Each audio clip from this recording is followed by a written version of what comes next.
to the backhand and score. Two-hand slam. Boston's home for sports. I love this team. 98.5, the Sports Hub, a Beasley Media Group station. Sports Hub headlines. Tampa Bay won their seventh straight game last night, 8-4 over the Red Sox at Fenway Park. Chandler Simpson had 3 RBIs off the bench for the winners, and Junior Caminero added a long 2-run homer. The Sox 3-game winning streak is over. This 4-game series continues tonight. Roman Anthony yesterday placed on the injured list before the game with his sprained wrist, and after pitching into the 5th inning and taking the loss last night, Jake Bennett was sent back to AAA Worcester. Celtics alternate governor Aditya Middle and minority owner and CEO Wick Grousbeck are reportedly preparing a bid to try and purchase the Seattle Seahawks. According to the Boston Globe, if they're successful, they would keep their current positions with the Celtics. The NBA playoffs continued without the green last night. Oklahoma City beat the Lakers again 125-107 to take a 2-0 second-round lead. Detroit also leads Cleveland 2-0 after a 107-97 victory.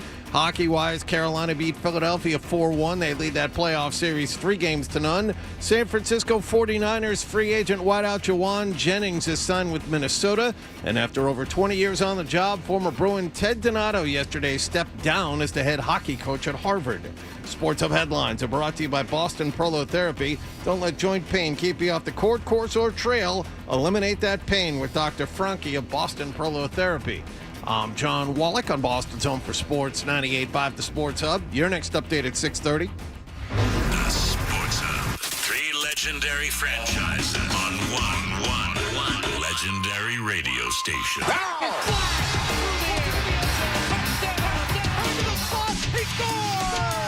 It's the Sports Hub. Ladies and gentlemen, I need all of you to stop what you're doing and listen. Toucher Yes, I finally shaved my nuts. and Hardy Who, me? Just hanging around. on We're the best friends that can be, my buddy and me. 98.5 The Sports Hub. Let's go. Good morning, everybody. Good morning. We are Toucher and Hardy, Town Fair Tire Studios, 617-779-0985. You can watch us on YouTube. Subscribe to 98.5 The Sports Hub on YouTube. That would be fun for you to do. A big show on the way today with Bert Breer and Cedric Maxwell and a bunch of other stuff. I am headed to Detroit this evening. I will be seeing Bruno Mars tomorrow with my daughter at Ford Field, which is very exciting. I think Bruno Mars is one of those artists where you're going to, unless you're a huge fan and you've kept it hidden from us, I think it's going to be one of those artists where you're going to know more songs than you think you know. Perhaps. I heard he's like a poor man's Prince. You know, he plays several instruments. Yeah. He puts on a real show. Well, like Sully from Godsmack, and go around and play the drums a little bit. You know. Yeah, but the thing about Sully was that threat of violence at all times. That he could get up and punch you up into the balls. Well, it was a dual threat of violence in the dark arts. When you start singing about the voodoo, then you're getting scared on multiple levels. Yeah. Yeah, that was the thing, is that I just wouldn't play them because I knew voodoo was too satanic. That if you played it in front of a mirror, it was a practitioner of the dark arts. Far away, that is the theme in a lot of these Godsmack songs. Better effing go away, stay away from me. I mean, there's 3 songs that they're 3 biggest hits. It's about getting away, staying away, go away. Yeah, it's almost as if the lyrics were written by a middle schooler or someone with that level of, No. Teen angst? Is that what you're saying? No. Isolation. Oh. And loneliness. Things of... In the act of voodoo, there's one who is far away who draws a victim against their will. Uh-huh. Oh, it's in this illustration, we see a heroin addict being called by another entity. Dennis Allen, the main character in The Serpent and the Rainbow, is questioning why he ventured to Haiti to discover a ritual that supposedly resurrected the dead. Okay, you want to hear what Voodoo is about? Godsmack has stated on numerous occasions that Voodoo was written by Sully Erna and Robbie Merrill about a film called The Serpent and the Rainbow, which was directed by Wes Craven. Erna is fairly outspoken about his devotion to Wicca, saying in an interview, "Wicca helped me a lot in my personal life, but we recorded a good album and got it signed," said Erna. "We didn't brew a potion with adder tongues to threaten to cast a spell over the record company exec." No. There's snakes and snails and puppy dog tails. None of that. What about Wicca did not allow him to maintain his career? Are you asking? Well, yeah, if he used Wicca to get signed, why did Wicca not continue their career? Oh, no, I think it enlightened him to the fact that he didn't need to continue his career and he had achieved all that he needed to, and it was time to move on. It's a journey. Okay. So he read The Serpent and the Rainbow and decided that they were going to make a creepy song about Wicca and Voodoo and The Serpent and the Rainbow. Ooh. That was always a weird thing when I was a kid. Because when you're a little kid, you like stuff like heavy metal and stuff. And then you wonder why it's so incredibly dorky, the lyrics. Like you go, oh, wow, this sounds cool. It's super hard. And then you read the lyrics or you hear the lyrics and you're like Flight of Icarus from Iron Maiden.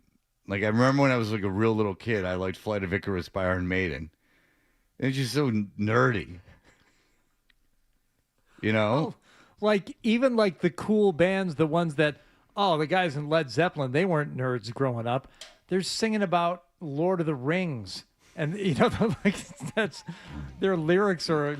Yeah. Well, I got him in the evil hole. Yep. I will direct you to the song Remains the Same, the movie. If you want to see just how cool they were. That was probably one of the first times I was allowed to go out of the house with my friends and attend something with all the Heschers. And I was maybe, 11, 12 years old, but they were showing Song Remains the Same at the high school in the auditorium and went and saw that. So this is like early 80s. And, there's Led Zeppelin was still a big thing, man. And that movie sucks. Oh, yeah. Is that bad? Well, we're sitting there watching this is going to be cool. This is going to be rock and roll. This is stupid. Oh. Well, isn't Robert Plant's thing just all hobbity stuff? Like he's... Yeah, like it's like The Hobbit and stuff. It's super weird. And then you knew that Jimmy Page dabbled in Aleister Crowley's black art. Yeah. This potion lets me bang a 12-year-old. Jimmy Page had an affinity for young women. Yes. And what was funny is if rock magazines in the 70s, they'd just be pictures of him with little girls, and they'd be like this stud. Led Zeppelin's Ramble On is the primary song with direct Lord of the Rings and Hobbit-related lyrics. That's all. That's the only phrase you Ramble On? Yeah. Ramble On is the one in the darkest depths of Mordor. Yeah. He met a girl so fair. Oh, just Ramble On doesn't sound like it would be that. Stairway to Heaven sounds like it would be hobbity. But I didn't know. Ramble On, I had no idea. I thought that was just a bluesy song. And other songs with Tolkien-inspired themes include The Battle of Evermore. And Misty Mountain Hop. Again, I have no idea. I'm not that big a Led Zeppelin fan, but I had no idea that all those... I had no idea. Listening to it ramble on all these years, I had no idea. Yeah, I haven't really explored it or listened. I haven't listened to it a million times, so I just thought it was a blues song. Right. I thought it even might have been a cover. This. But Gollum and the evil one. Okay, so how years ago in days of old, when magic filled the air, 'twas in the darkest depths of Mordor I met a girl so fair.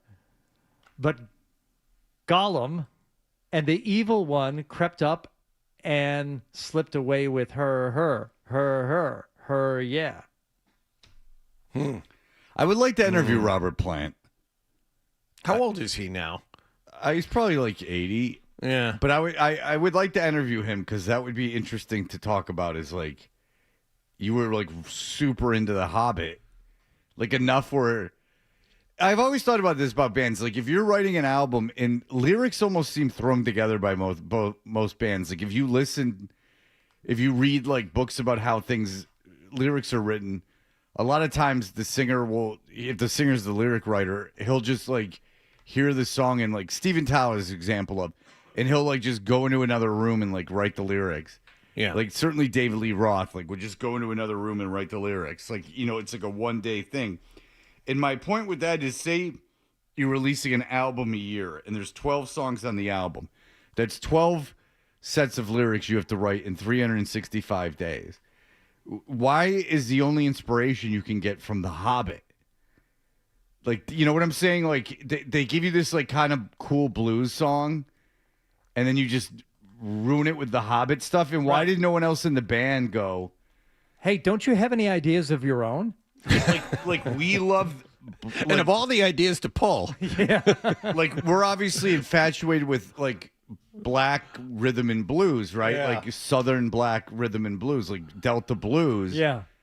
Why are you not, like at least writing about real life instead of just drawing inspiration from like a book about fairies and goblins? Like in all the literature you could pull from. Well, no, or pull there. it from your own experiences, or make it personalize it. Like, why are you writing about The Hobbit? Like over and over and over again, but they probably thought it was cool, except for Bonham, who was too busy choking on his own puke. Soon. That only happened once. It only needs to happen. And well, you don't know that.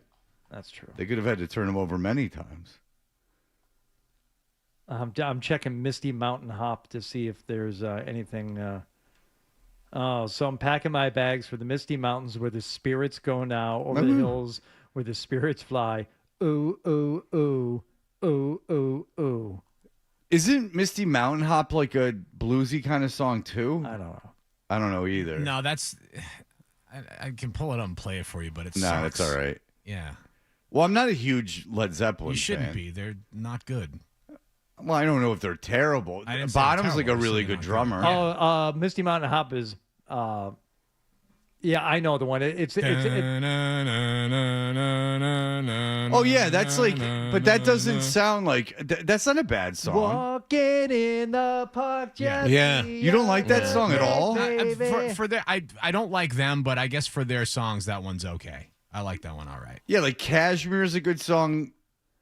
I think Ramble On is a great song. I think Ramble On is a good song. Great bass line. What's the song with like the really cool drums in it? Dun, dun, dun, dun, dun, dun, dun. Dun, dun, dun, dun, Yeah, dun. is that Fool in the Rain? Yeah, it's Fool in the Rain. Yeah. No, Fool in the Rain is a good song, but what's the song with like the super cool drums Oh, you're in it? thinking of When the Love You Breaks, the one that the Beastie Boys sampled, the boom, for Looking Down the Barrel of a Gun, the boom, boom, like it's got the big... Nah, I'm thinking of a bigger hit. It's the first song on one of their albums. That it's got almost like a drum intro to it. That's kind of up. Yeah, and they give them like a lot of room to like one's do called Rock and Roll. Yeah. Rock and Roll. Yes, Yeah.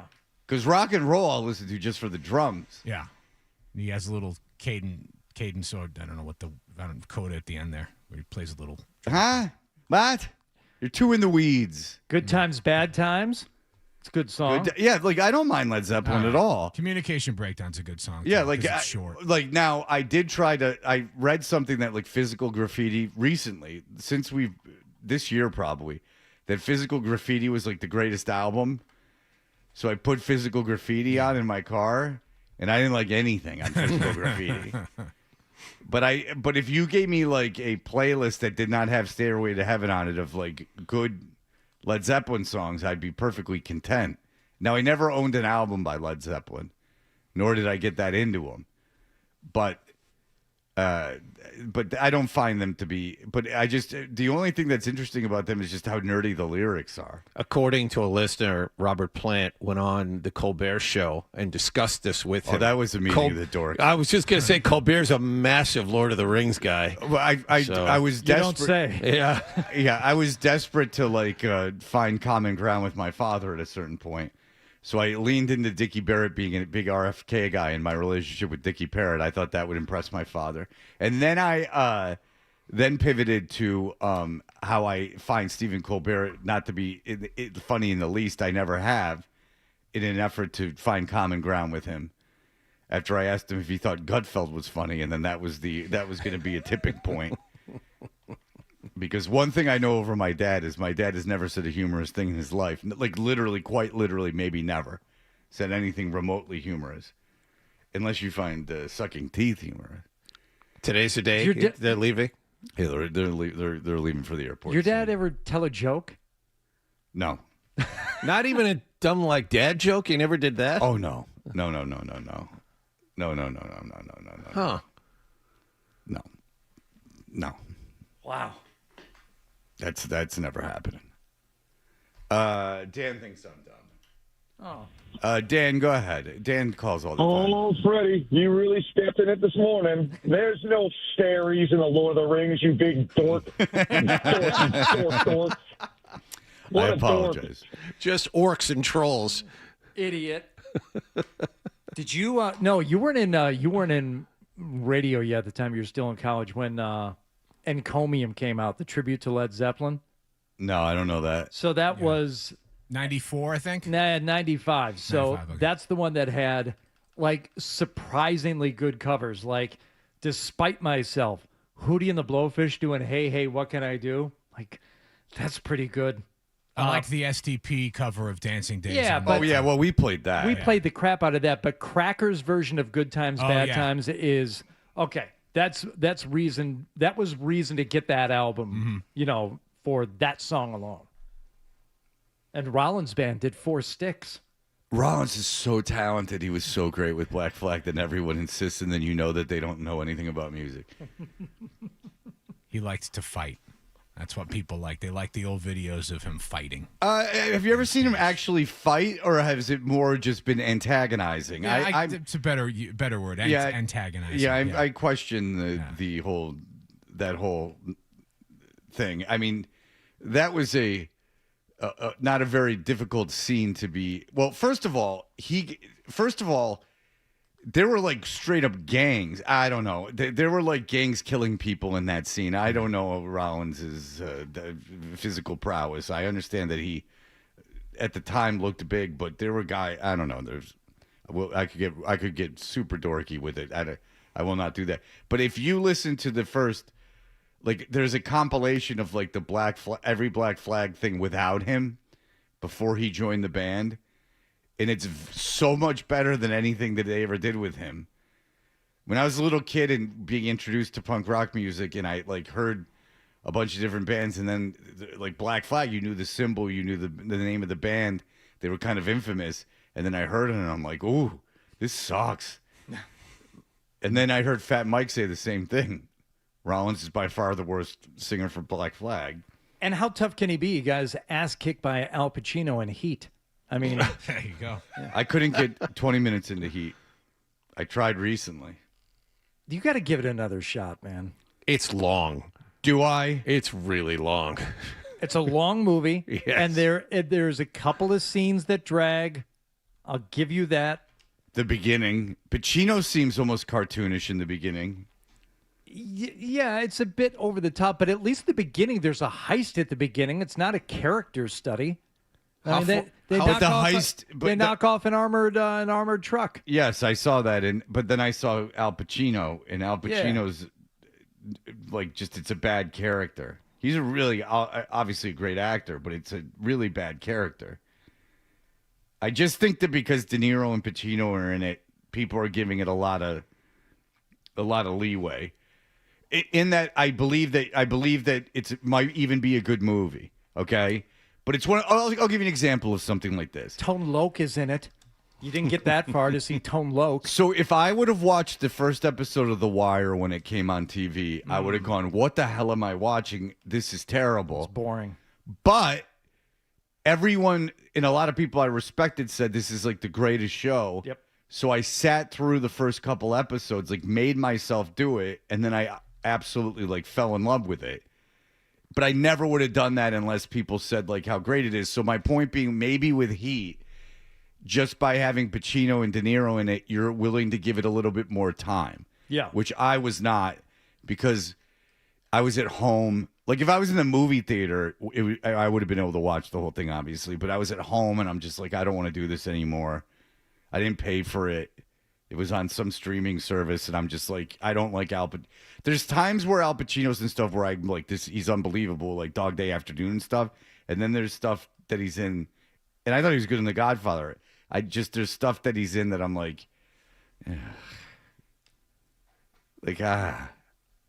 Dog Day Afternoon is good, and once again, it's one of those movies where anyone who romanticizes New York at that time, just watch that movie.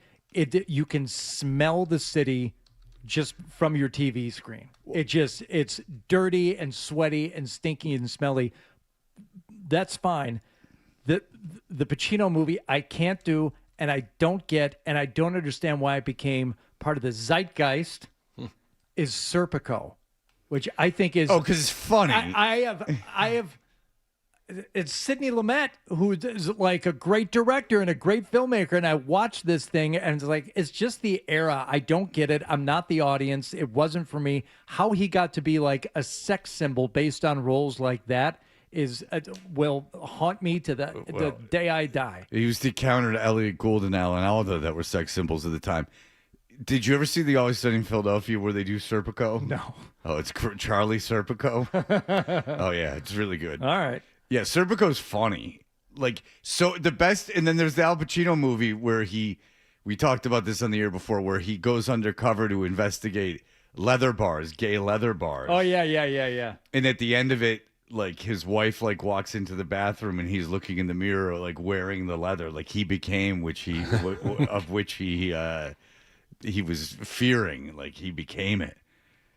If we ever did a movie, which we want to do at one point, I don't know if we could do that one because all the jokes would be at the expense of like. And when you say do culture. a movie, we're not making a movie. We want to do a screening of a movie. Oh no, I'm under no. Hardy makes movies. He does the puppets, but and there will be a new one next week. Short films. Yeah. But no, I don't want to make a movie. No, we had this idea that we were going to play the Warriors at a movie theater, and we got it all kind of set up. We were going to do it with Jeffrey Glassman as a sponsor, and then no fault of we found a theater, and at no fault of anyone locally, the movie company or the distributor or whatever of the movie, the actual movie, The Warriors, wanted half the gate. And then so I was like, well, there's no point in doing this if we're paying a percentage of the gate to the. And this is, we weren't going to charge. It would be like, $15 to go to it or something. And, it would say it's 120 people.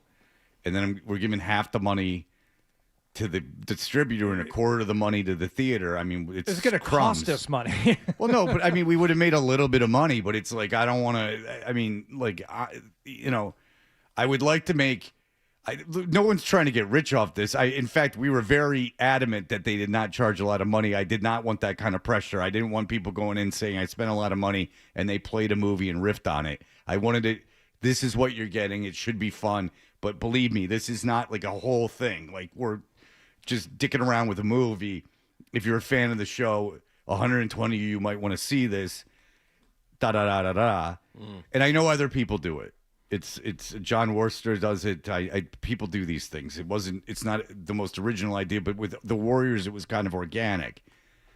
And I would love to do the Pacino movie, but I think that it's like, what's the name of the movie? I can't remember, but out of context, like the jokes we made would be maybe considered homophobic, which they wouldn't be. Oh, cruising.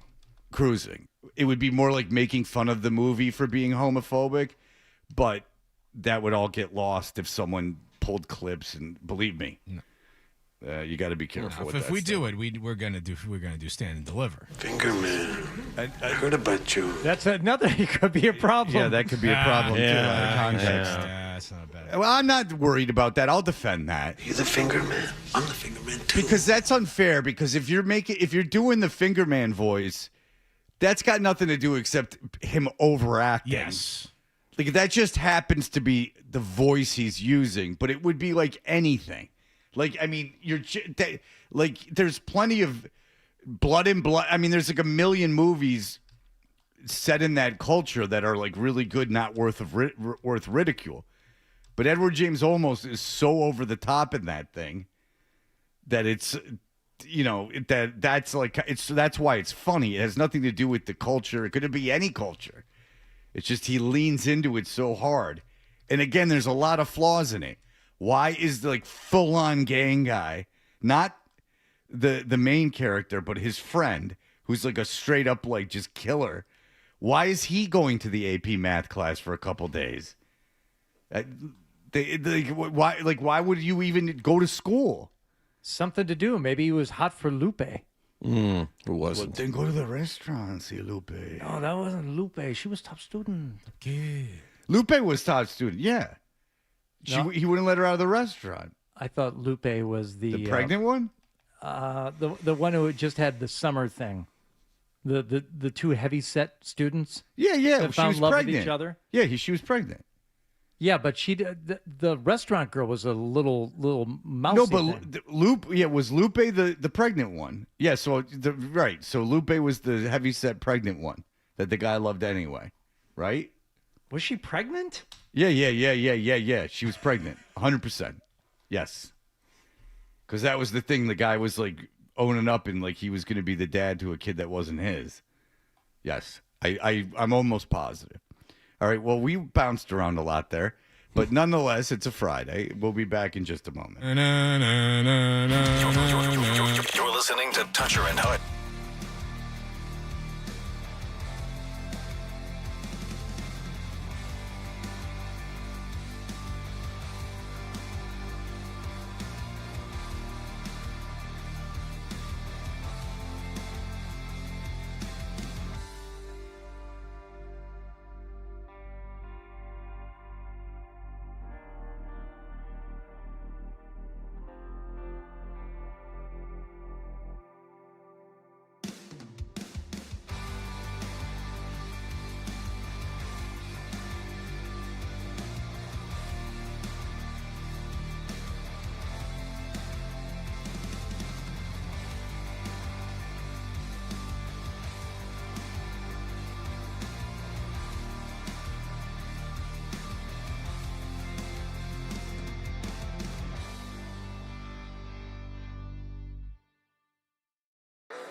last night.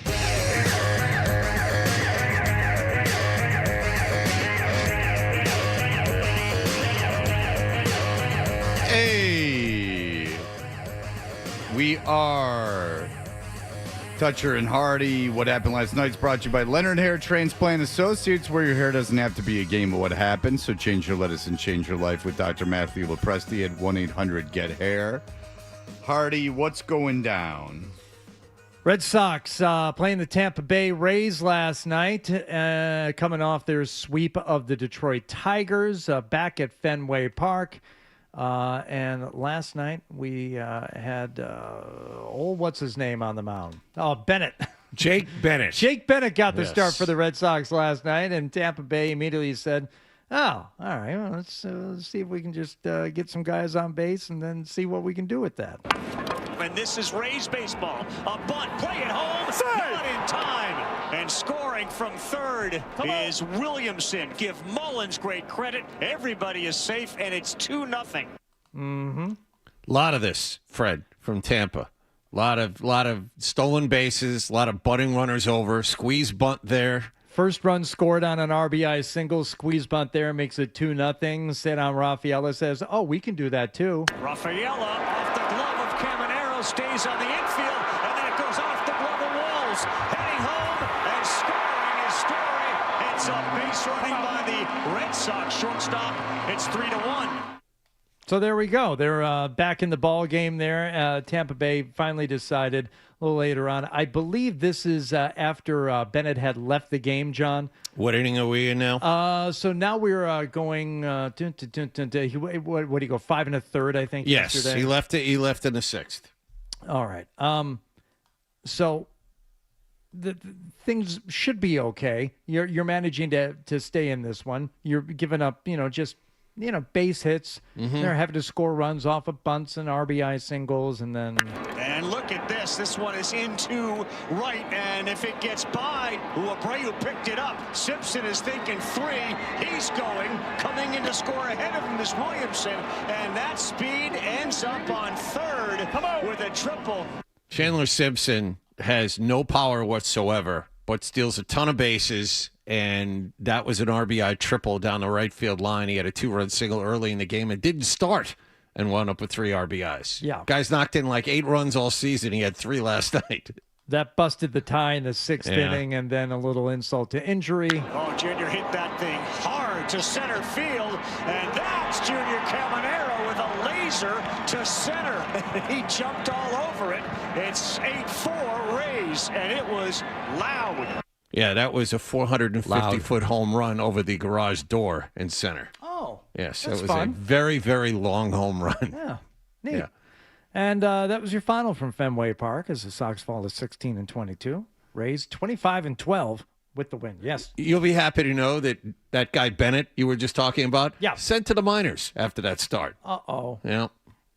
And then Wilson Contreras with a base running error in this game, thrown out at second as a run was scoring, had this to say. The throw home was a high one, so I thought I had a chance to get to second base there. The catcher made a perfect throw to second base and got me out. But there was a chance to have runners on second and third with Wheeler up at the plate, and I was a little bit aggressive there. Yeah, that was one of those where the catcher looked and saw Contreras halfway between first and second and threw him out by 5 feet. It was pretty obvious. It wasn't didn't need to be a perfect throw. It was a nice throw, but Contreras is a catcher turned first baseman who was out by 5 feet. But you would be happy to know that the Sox are only 2 games out of the wild card. That being said, no one's more than 3 games out of the wild card. Yes. Right? We talked about that with Tom Caron yesterday. Right. Entering play, there were only 2 teams with winning records in the entire American League last night. Tampa Bay's running away with the wild card at 7.5 games up, and then Seattle and Detroit are now in the wild card with 18-20 records. Yeah. So the American League's not off to a very hot start. So there is hope for your Boston Red Sox. Now, there's no way in hell they're winning that division. Now, listen, predictions are meant to be wrong, But I don't know if the Red Sox can come back from 10 games with the Yankees, who don't have Rodon or Cole.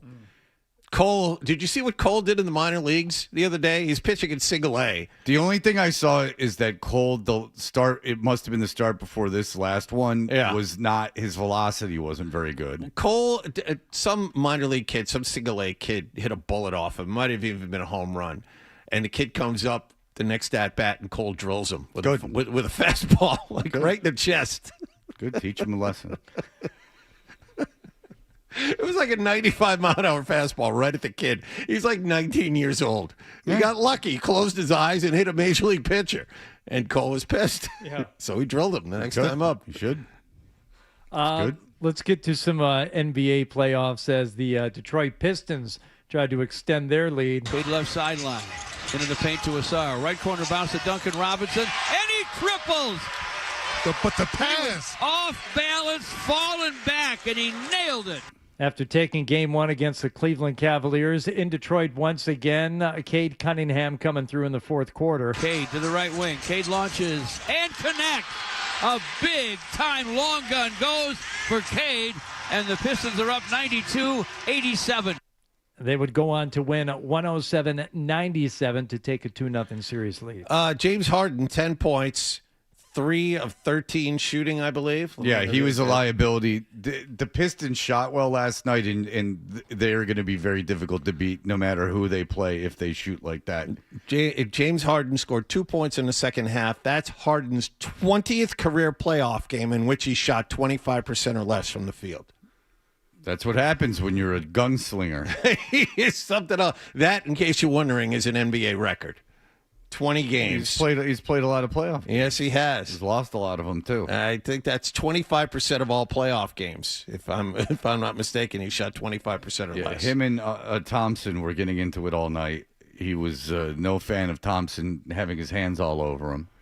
And then he would get mad at Thompson, and then Thompson, who can't score, would then run the length of the court and score. Yes. So Harden was a bit of a liability out there. Wait, you mean Harden can't play defense? I was going to say, what? He wasn't getting back on D? But it was kind of funny because Thompson's out there entirely for defense. He's an elite defensive player, but he's a non-factor offensively. And there was a couple, probably let's say 2 occasions where him and Harden was getting super pissed off at him and like pushing him, and then Thompson would steal the ball and then go down the other end of the court and score. Harden, and this is nothing new, but he doesn't even give like the Olay. He doesn't even, because he's not there. Well, he doesn't even. That's part of the problem. First of all, he's not in position. Yeah, which makes it difficult. He's not there to step aside. You see, when he is, it's just the effort isn't there. It's funny because you'll see a game where he just is amazing offensively. Mm-hmm. Yeah. There are games where, I was at a game when he wasn't on Cleveland. He was on the Clippers, right? Earlier this season? Yes. I saw the Celtics play the Clippers. The Celtics won, but they were up by like 20 in the third, and Harden just couldn't miss. And he moves in slow motion, but like he couldn't miss. And they got it within like 2. And you went, oh, wow, Harden's still really good. And then you see last night, and you're like, oh, that's not really. Maybe that wasn't the best decision by Cleveland. Oklahoma City also trying to go up 2-0 on the Pistons. Wing right Holmgren, jab steps on 8, holds. On the Lakers. On the Los Angeles Lakers. Man. Looks good, it is. He splashes it, cha-ching thunder Moneyball. Again, the OCD and the need to get that phrase in is very clumsy. Lakers coach J.J. Redick said, this is not even our fault. It's the fouls. Yeah, I sarcastically said the other day they were the most disruptive team without fouling. They have a few guys that foul on every possession, and all the good defenses do.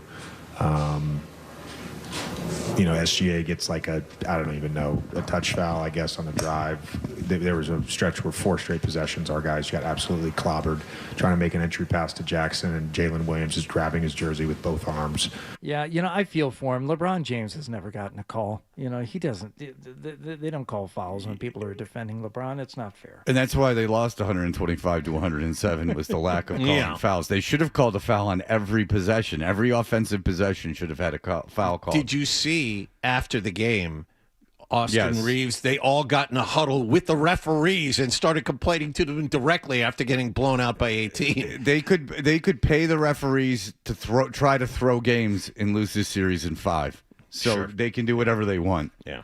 They go complain the day away, go pay the refs off. You're so outclassed in this series, it's not even funny. Oklahoma City played like crap in game 1, and I think they won by 10. And kept LA under 100 points, so good. Won by more. Won by 18, same as last night. Oh, well, there you go. So I know Oklahoma City didn't play well, and so this is a joke series. They can, and good on JJ Redick for the excuse making. That's a good example to set for your team. Sixers at home tonight to take on the Knicks. That is a prime video game. Good. That's exactly where it belongs. As is the Spurs Timberwolves. They'll go off at 9:30, but the Sixers down 2-0. Well, the Pistons were on prime last night, and that was an adventure. I saw the beginning and I saw the end, and that was I was watching the beginning with my father, and he kept sitting on the remote. Philadelphia 1.5-point favorites tonight. No? Well, there you go. All right, we got to go. We'll be right back. Here are the headlines. Cha-ching, Thunder Moneyball. Sports Hub headlines.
End to their season, and the Providence Bruins last night followed suit. Heavy favorites in the Calder Cup playoff series against Springfield. However, they had trouble scoring throughout this series. Last night, scoreless game, went into overtime. Siebert's going to have a 3-on-2 here. Stenberg into the slot. Wagner in front. Dubé scores! Dylan Dubé! And the T-Birds have pulled off the upset! 38 points behind in the regular season. It's the biggest series upset in Calder Cup playoff history! I love T-Birds. Yeah. Going prowling. Gonna walk, talk like a T-bird. Going prowling. That Wagner who was in front, to add insult to injury, former Boston Bruin Chris Wagner. So that's where he went. Yes. You know what the chicks will do when they see Grease Lightning? Yeah, well, I They're do, gonna but I can't. cream. I don't think you can say that. They're going to cream. All right, what is Grease Lightning as a car? How would you describe it? It's a wagon of sorts. What type of wagon? No, you can't say that. Oh, but you could say the other thing? It could. That. Who knows what that means? Say it. Cream. No. What is the line that leads into that? The chicks will cream. Something about it being a dream, and the chicks will cream for Grease Lightning. I got to go to Rap Genius for the second time today. Only first hour of the show. Yeah, Wow. right. It's This Friday, is going to baby. be a big show for me. So congratulations to the Springfield Thunderbirds. Chris Wagner picking up the assist in the game winner. Apparently, Providence finished with 38 more points than Springfield in the regular season. And it wouldn't matter as the Providence Bruins are now out of the Calder Cup playoffs. So there you go. If you were wondering if anyone's friends with Chris Wagner, Yes. you would be correct. Very important. A Palomino dashboard and two muffler twins, oh yeah. With new pistons, plugs, and shocks, I can get off my rocks. Ah. You know I ain't bragging when she's a real. What's up? What leads to the Hold on, we gotta wait for LBF to walk by. Hold on. Well, she likes Grease Lightning. I mean, she likes the movie Grease, but right. So No, she's coming back now. all right. She Go probably Grease. knows the lyrics. Go Grease Lightning, you're lighting up the coast into the heat lab trial. Grease Lightning, Go Grease Lightning. Grease Lightning, you are supreme. Oh, you are supreme. The chicks will cream. For Grease Lightning. For Grease Lightning. Go, go, go, go, go, go, go, go. Well, keep You're going, coasting Fred. through the heat lap trial? Yeah. That just rolls off the tongue. Yeah, it does. Fred, your boy Mad Dog yesterday was trying to talk some Yankees. He had a little issue pronouncing one of the players' names. If he comes back in any kind of form, and adding him to a staff that, got Cam Sheetler on it, who's done very well. He has. No argument there. The best is that you can swear on that station and that they, Mad Dog, doesn't like it when they call her swear. I like that. Yeah, you don't like that. And finally, another one of your heroes, Fred, who led your New York Jets to glory. Once again, not playing for the New York Jets. The news breaking on 93.7 The Fan in Pittsburgh yesterday. Breaking news exclusive to the Fan Morning Show. This is not a drill. This is real. Oh, boy. Aaron Rodgers expected to be in town tonight with the expectation of him signing this weekend. This is a big one. Mm-hmm. This is the real thing, folks. Yep. Not speculation. This is what we have been told and sticking to it. Aaron Rodgers, again, has got to be thrilled that he went from getting $1 million and millions of views on YouTube, spouting off about anything under the sun, and now he's resigned to the big news of him signing being the local morning show in Pittsburgh. It didn't sound like those guys stood up and did a chest bump like happened around here with the big tight end signings of a few years ago with the Patriots. These guys were not overly excited. Oh, is that when they went nuts in free agency and everyone was freaking out? And Hardy was sitting right here. No, I was in the other studio, and we were still had COVID restrictions in place. Distancing, yes. So I was in the the studio next door, but Zoe and Beetle they were close enough, and they broke protocol by standing up to a chest bump. Yeah. And I was in my car going, none of this is going to work out. This is all very poor planning. It's certainly nothing to get excited about. These are mediocre players, most of these people getting signed, and mediocre at best. And they're giving a lot of money to guys just to kind of tread water. And there we were. Well, I think we can all agree it's going to work out for Aaron Rodgers there in Pittsburgh. So congratulations, both the Steelers and just to delay the inevitable for as long as you can. It works for everybody. I mean, they're not making a Super Bowl, but and they don't. Do they have a quarterback in waiting? No. No, they drafted that kid Aller. He's the next guy. But you know what?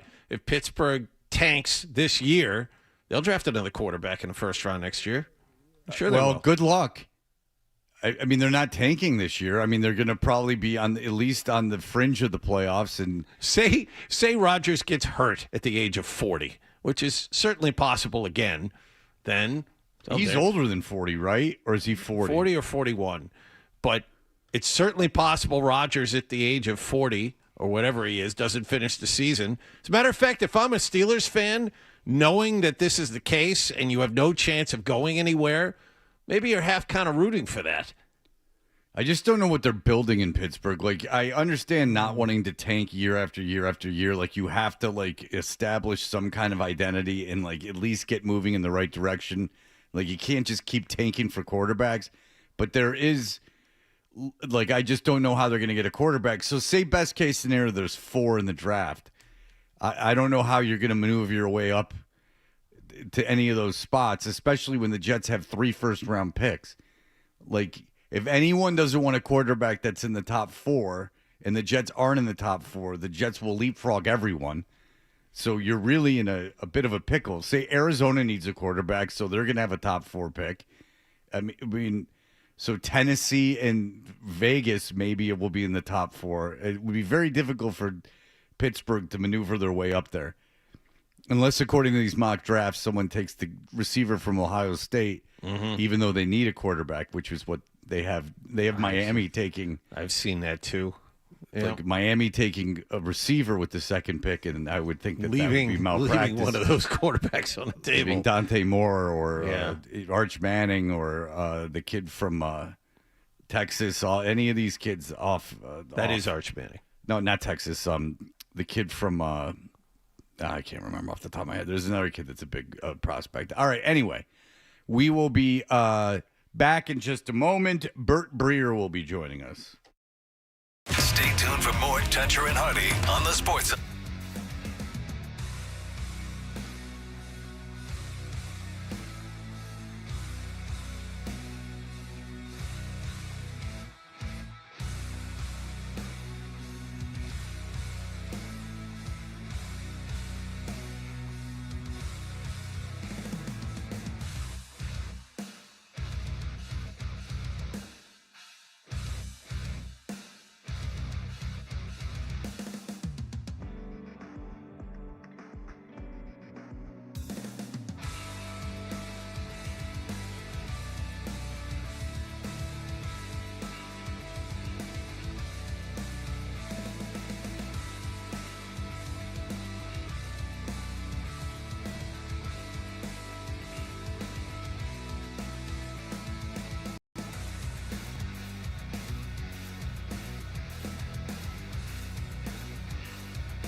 maintenance this month. Visit NewEnglandOilChange.com for 15% off your drive-through oil change at Valvoline Instant Oil Change, the official oil change of busy people. From the Telefair Tiger Studios, this is Boston's home for sports.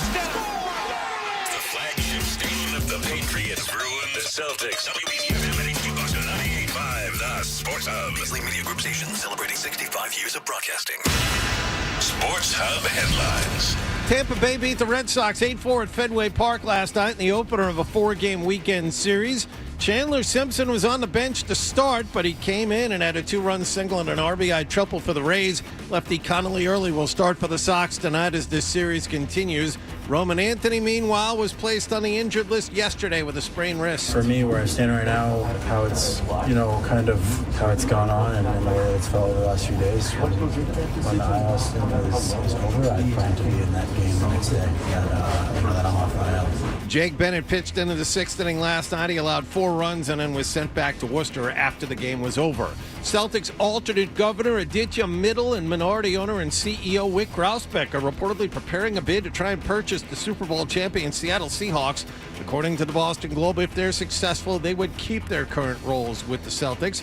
The NBA playoffs continued last night. Oklahoma City beat the Lakers again 125-107 and take a 2-0 series lead. Detroit also leads Cleveland 2-0 after a 107-97 win. Carolina beat Philadelphia 4-1. They lead that NHL second-round playoff series 3-0.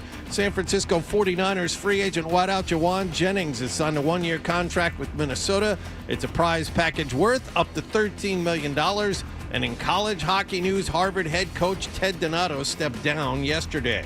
Sports Hub headlines are brought to you by 128 Plumbing, Heating, Cooling, and Electric. They're the company that finishes every job strong. If your home or business has a plumbing, HVAC, electrical, or drain issue that can't wait, you need to call 128 now at 888-CALL-128.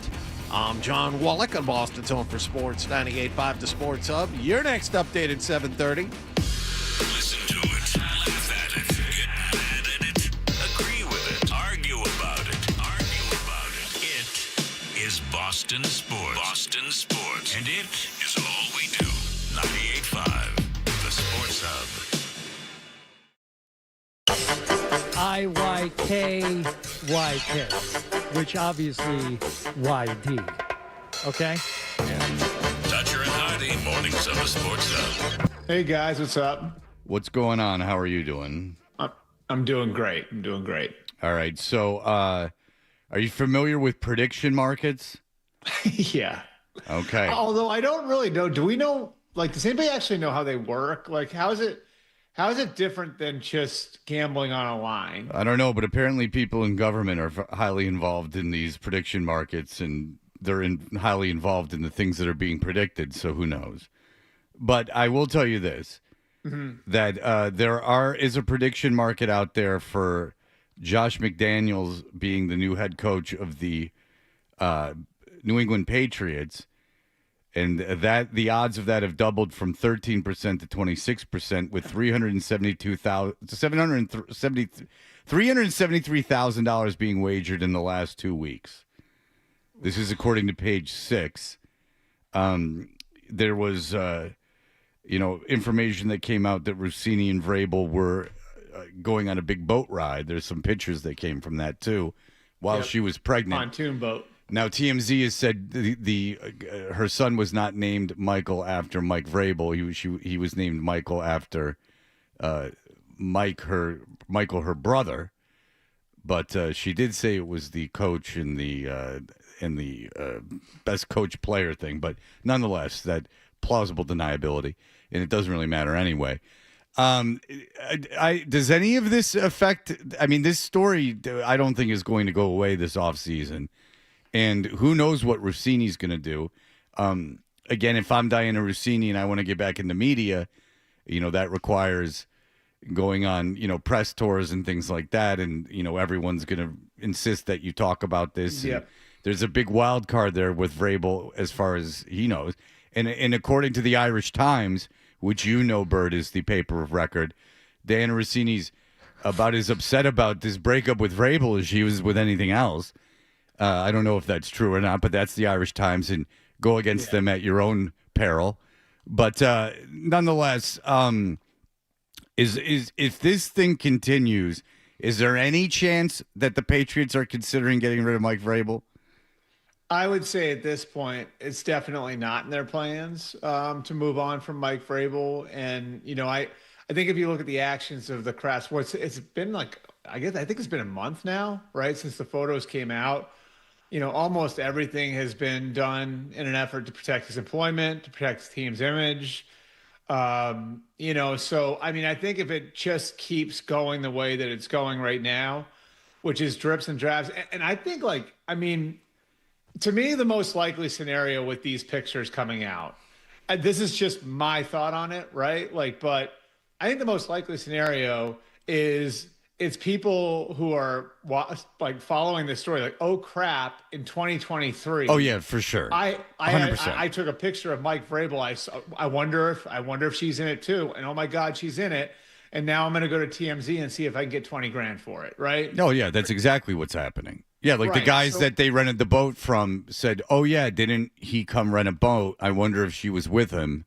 And then they looked at the logs and found out that she was, and then so on and so forth. Yes, right. And so, that's the part that no one has control over. And Mike her, Vrabel, Diana, no one has. And so, if it's just this, right? Continued drips and drabs that kind of continue to fill in the blanks of what we sort of already know, then I think the Patriots just ride it out. Now, what could be worse is if, I think it would have to almost be more women coming out, or there being some sort of breach of trust within the organization where Mike Vrabel was serving his relationship, here over the team in certain way. I think it would have to go to a different level. I think what we're seeing now is this story, and we talked about this a couple of weeks ago, Fred. This story has very clearly crossed the Rubicon from sports story into celebrity gossip story, and I think as we're all finding out, that's a totally different world. The idea of it seems ridiculous that the origin of a 4-year-old's name is a story. That is, holy crap! I can't believe that's we're talking about that right now. But that's where we are, and that's what happens when this crosses from, again, a sports story into a celebrity gossip story. And quite honestly, I think that this is sort of what happens when you mess with Page Six. I know that sounds weird. Well, that's the thing, is if they never would have denied this, right, then it never would have gotten to this point. And then you know what? I think it's pretty logical the way you look at it. It's any reporter. I said this to you guys the last couple of weeks. Any reporter is, if you say that I'm factually wrong on something, I'm going to come at you with the heat of 100 suns to try to prove what I'm saying is truth. And they're all named Michael. Yes. It's just the way a reporter reacts in these situations. It's if you're going to call my credibility into question, well, I'm going to go 10 times harder to prove that you're wrong. Right. And so you do that with the Post. And then what that does is that basically ignited, almost like an old school newspaper war between Page Six and TMZ. And now TMZ feels like they need to keep up. So it's sort of turned into this feeding frenzy. And again, you lack any sort of control over it when it gets to into that realm, which is right where we are right now. Okay, so the NFL's not investigating. I don't think the Patriots fire him. I don't know how you can do that. But, the Vrabel is married, and the only way to really stop all this stuff from coming out is for him not to be the coach of the Patriots anymore. Mm-hmm. If you really wanted to squash this story, if you're not the coach of the Patriots anymore and Rossini's not working for the Athletic, then what's the point? Right. Then you don't, certainly I wouldn't talk about it anymore. If Vrabel's not the coach of the Patriots, it's not, none of it matters. It's just their own thing. The only thing that's intriguing about it is two things, as you know, Bert, is that they lied and that he's the coach of the Patriots. The only way to get this to stop is to not be the coach of the Patriots anymore. And I don't know that the Patriots are all that concerned about the story stopping. Like Bert said, no, I'm not saying that. I'm not. That's not what I'm saying. I'm not. The Patriots can't do anything. There's nothing they can do about it. I wouldn't fire Vrabel. I'm saying, but if I'm Mike Vrabel and I want the story to stop, the only way I can get it to stop is not be an NFL head coach, is to take a year or two away from the public spotlight and let this all die down. And then if I come back and coach somewhere else in 2 years, which I'm sure he could, they bring it up once and then it's over. I would argue, like, one thing that would slow it down that you probably can't do because it would affect too many people in and around the story, right? We're talking about spouses, children, all of that. I think the one thing that would slow it down would be a full and truthful explanation. Right. Because then, like, I think there would be less of this filling in the blanks. There'd be less of this, like, oh my God, there's Diana 7 months pregnant on a dock with Mike, and an hour or whatever east of Nashville during a dead time in the NFL calendar going off on their own. Like, if there was like a full and truthful explanation, again, like, I just don't think you can do that because it's going to affect too many You can't, people but if in the you personal orbits of these people of Mike and Diana. But if you're Rossini though, and you want to tell your side of the story because you want to get, you want to work. I mean, she's a young woman. She wants to work. She should be able to work. I mean, she's not going to work as an NFL. I agree. I mean, she should be able. This should be up to individual media companies, right? To make a decision on whether or not she's employed. Right. But her future doesn't lie as an NFL reporter. In fact, it could lie in a bigger thing.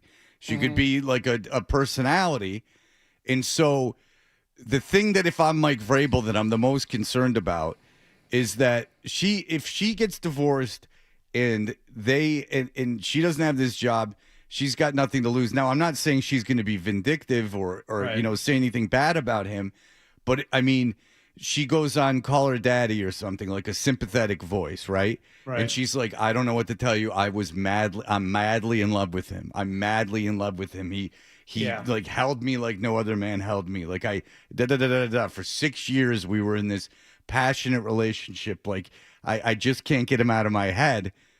And then there's a lot of attention gleaned from that. And then, maybe I write a book, and now we're really in a wild card situation where you're really not controlling the narrative.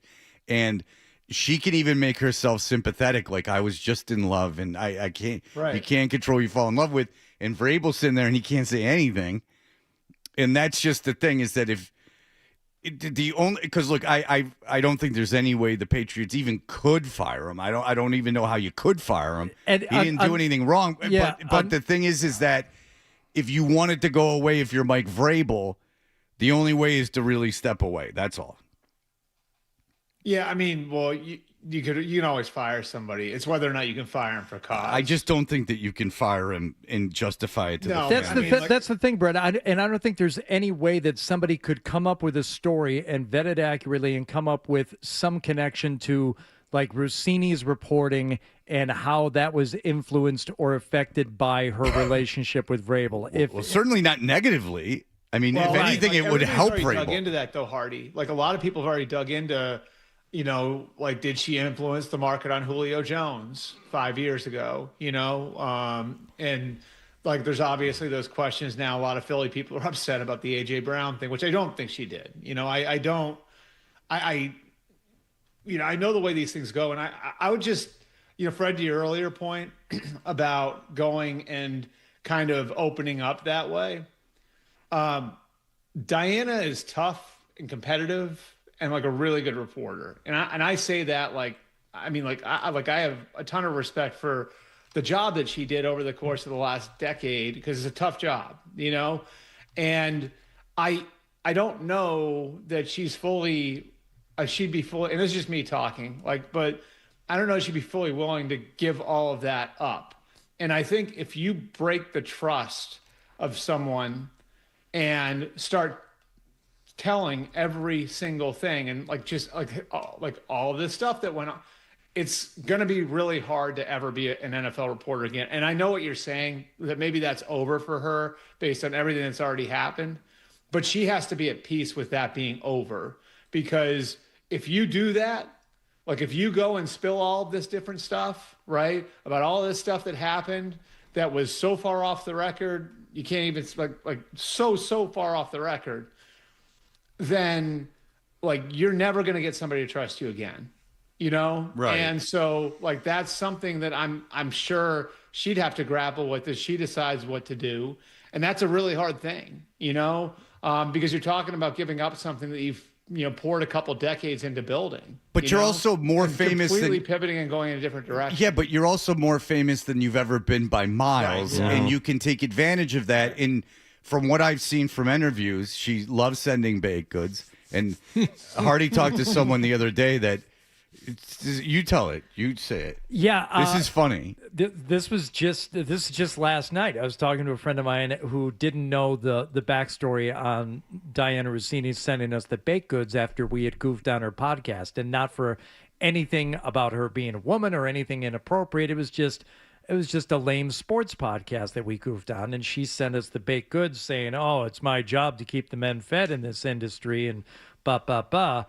And we were laughing about it. I said, yeah, she's got really thin skin or rabbit ears. I don't know, like how she even found out, because it happened immediately. It was either the same day we had talked about it or the very next day.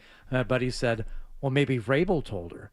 And I said, yeah, almost like we had considered that. And then I said, I don't know if we actually considered that. And that makes a lot of sense, because we know that, the certain elements of this team in the past anyway have gotten practically like dossiers handed to them of things that were said about the team the day before. Or maybe if someone were just listening that day, Vrabel, was he the one that ratted us out to Rossini? Or was it you, Bert? Dude, it's funny you say that, because it's actually funny you say that, because and I'm not saying Vrabel did, but somebody, I bet you it was probably somebody in the Patriots organization, because that happens to me a lot, where like somebody with a team will call me and say, hey, I heard you said this about me or that about me.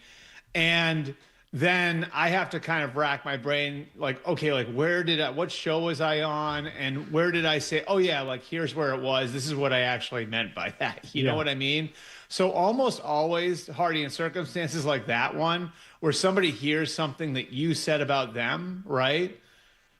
It's almost always somebody else passing that along. Yeah, and don't definitely look too far away from that person. It's not like some stranger messaged her and said they're talking crap about you. Like, keep it simple. What's the most obvious explanation on that? And again, you have to understand how benign this was. And it was her talking to O'Connell from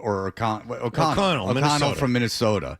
Yeah. And it was just the goof was she was like pumping up the importance of her podcast, and so we were goofing on that, and so it didn't, like, it was nothing that got picked up by media. It was nothing about her with men. It was nothing about any of that. It was like really odd that Fred, she said I encounter stuff like that a lot. Yeah. And so I mean, I encounter stuff like that a lot, like where somebody will come to me and be like, I heard you said this, and I then have to go back, okay, like what exactly did I say? No, there's an explanation for this, and almost always it's someone trying to stir crap up. You know what I mean? Oh, no, for sure. I knew that, but just what was funny with what Hardy's friend mentioned that we never considered, because we don't think of ourselves that way at all, is that maybe it was Mike himself. Which listen, now we're like speculating on top of speculating. I do know that she was probably pretty thin-skinned about it because she was having sex with the coach of the Patriots. I would have to. That's a logical assumption. That's not crazy, but it would be pretty funny if Vrabel just happened to be listening to the show, which is not outrageous. I mean, he would go on at 6 a.m. It's a good show, but whatever. Like, he was checking. He was it could be flipping something around. as simple as like, man, those guys in the morning show up here do not like you. Yeah, exactly. Yes. Exactly. Yeah. And wouldn't that be something? And then I could be a bad boyfriend thing to do. Don't go out of your way to tell somebody that, you're being made fun of. I'm your advocate. I'm your advocate, though. I'm keeping tabs, honey, baby. Oh. Look at these fools were giving you a hard time, and I'm stepping in and I'm telling you. At the end of the day, we're all still those 7th graders trying to instigate a fight at recess, right? No, I was just trying to do a funny bit about someone pumping up their podcast. That was all that was the intention. I wasn't, somehow, Bert, at the time, I didn't think her and Vrabel were having sex. But now, that didn't occur to me. I'm thinking they may have been. In fact, the amount I knew about Diana Rossini at the time of that segment, Right. Bert, could have been fit on the back of a matchbook. I was unaware of her career. I knew that she worked for The Athletic and was an insider. I did not know I don't even know if I had ever heard her interviewed before. So I've seen her do interviews, but I'd never heard her interviewed before. I didn't know anything.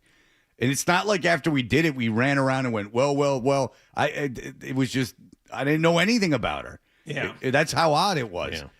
Yeah. And the only reason I'm still mentioning it, we used to have her note pinned right up in front of here because it was so weird.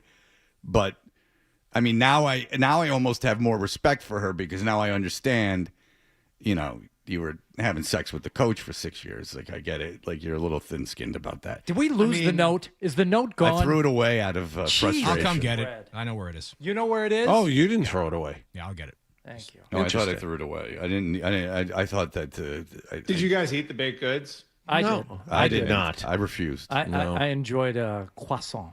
I thought they might have been poisoned. I thought Diana Rossini was trying to poison us. Do you think she was trying to poison us, Bert? Go on the record. Bert thinks Diana Rossini was poisoning local radio hosts. They're listening, Bert. Be careful. I'm not going to accuse anybody of attempted murder here. Oh, Jesus, you suck. I thought you were an insider. All right. Bert's going to continue with us. We'll move on from that. But we appreciate you talking about it. We'll be back in just a moment.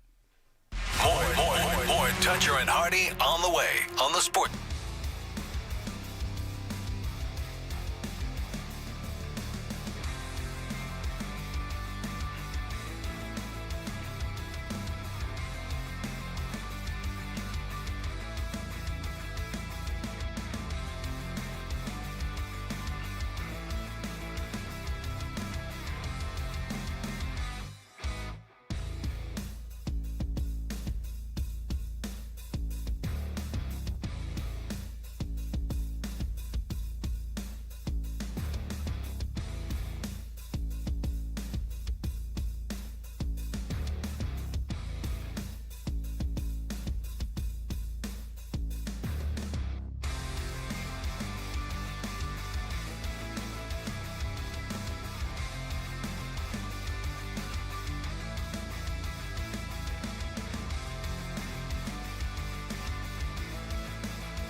Instagram. I should have done that earlier.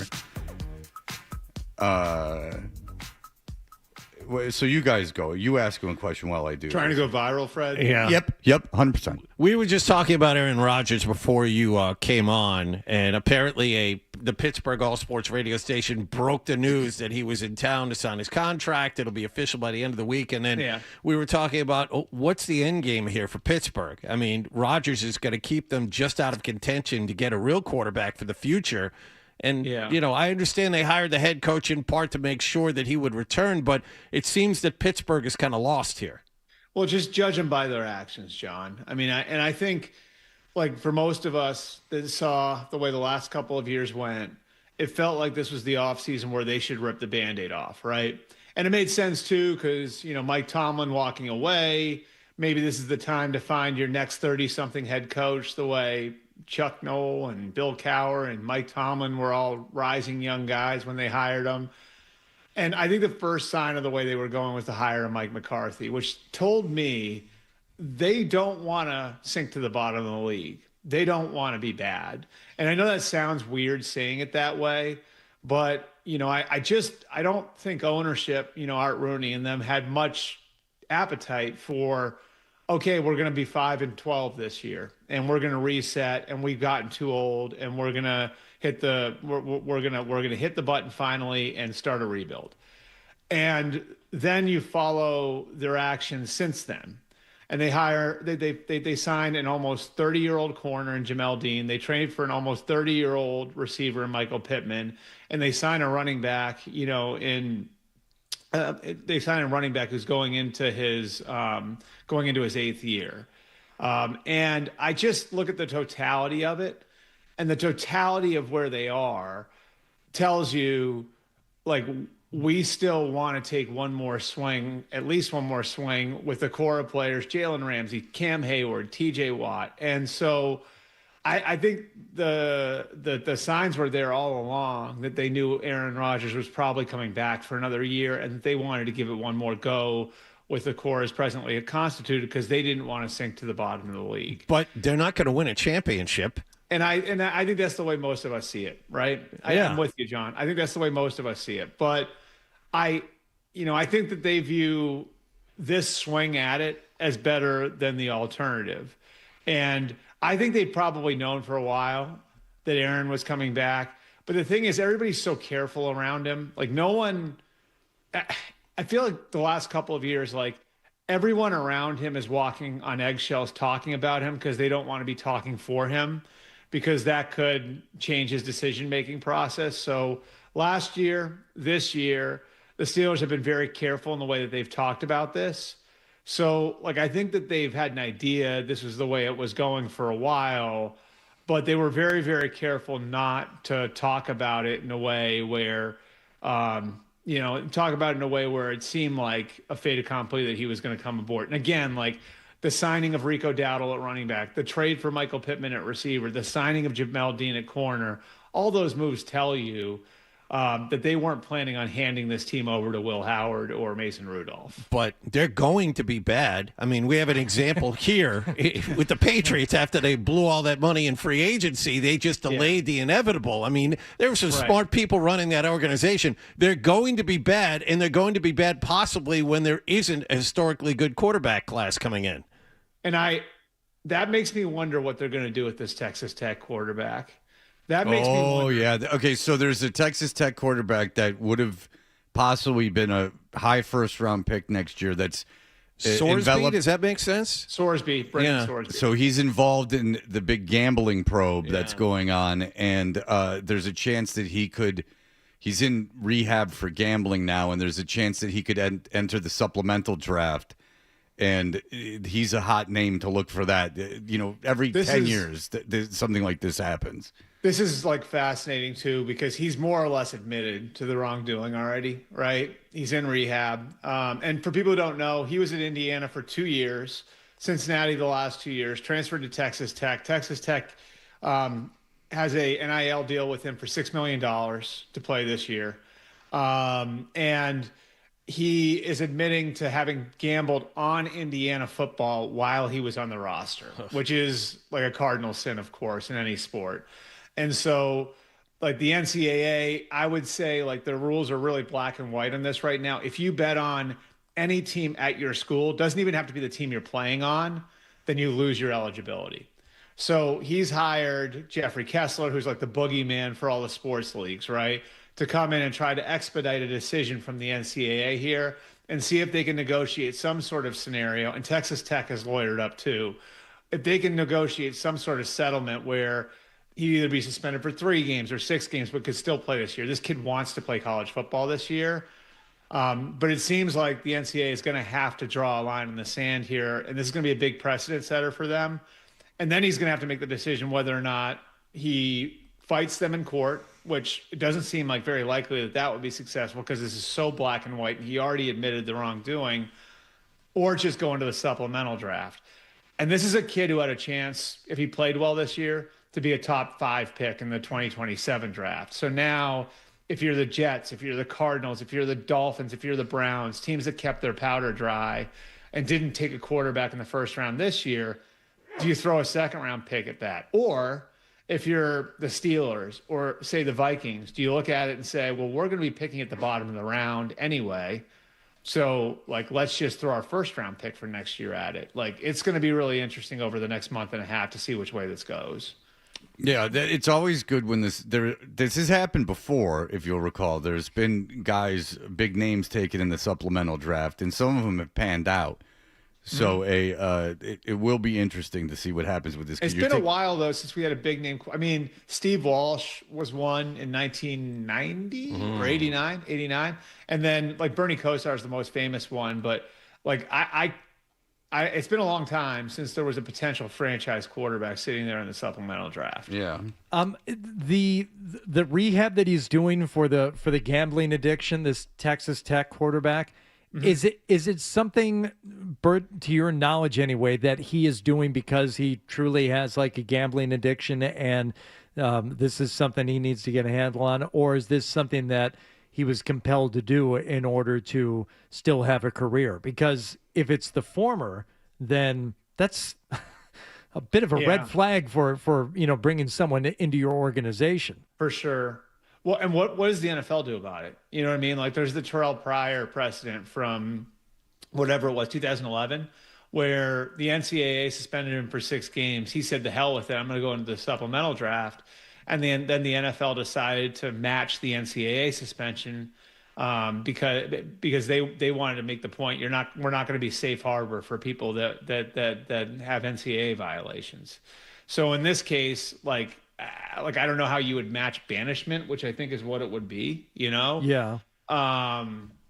But, you know, like I think that there's that piece of it too, which is like, A, does he have a real problem? Right. And B, even if he doesn't, what's the NFL going to do about it? And is the NFL, and I think that's part of why you hire Jeffrey Kessler and the legal team they have, Hardy, is you're trying to force clarity here, right? Clarity from the NCAA, clarity from the NFL. Where does everybody stand on this? So you can make a coherent decision on what's next, you know?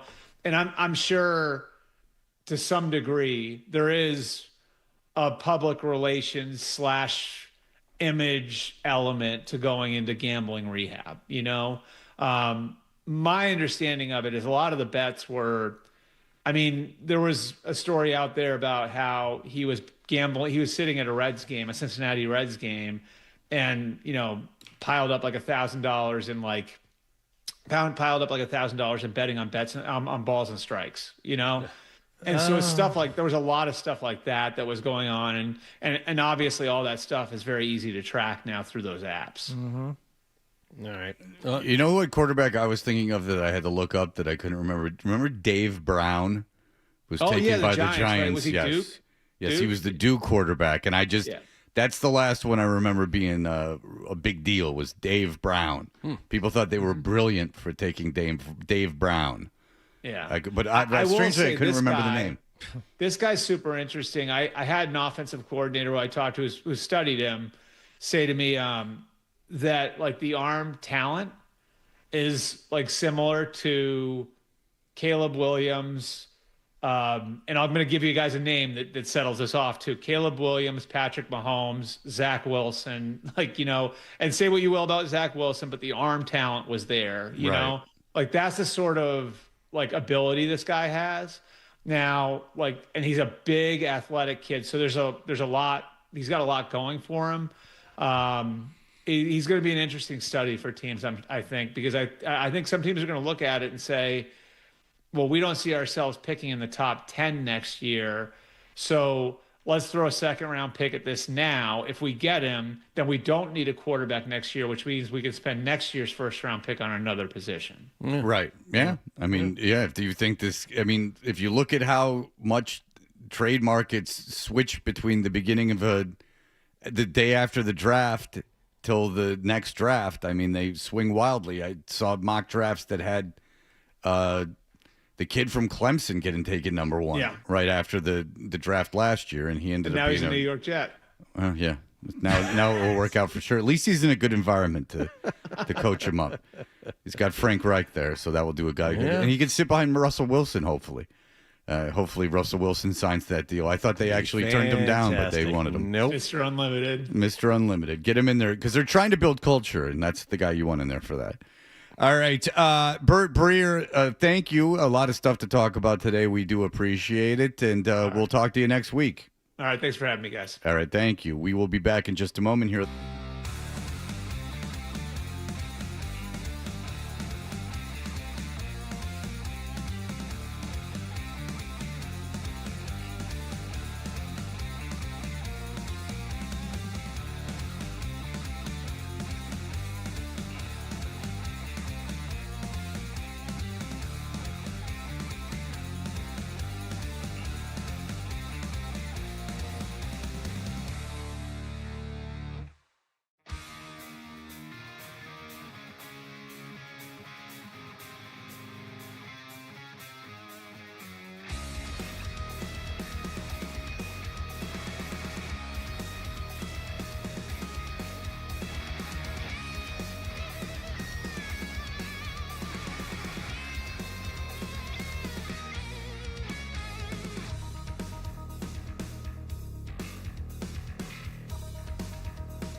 Fred's very happy with one of the thuppets. I've never used a puppet before. Yeah.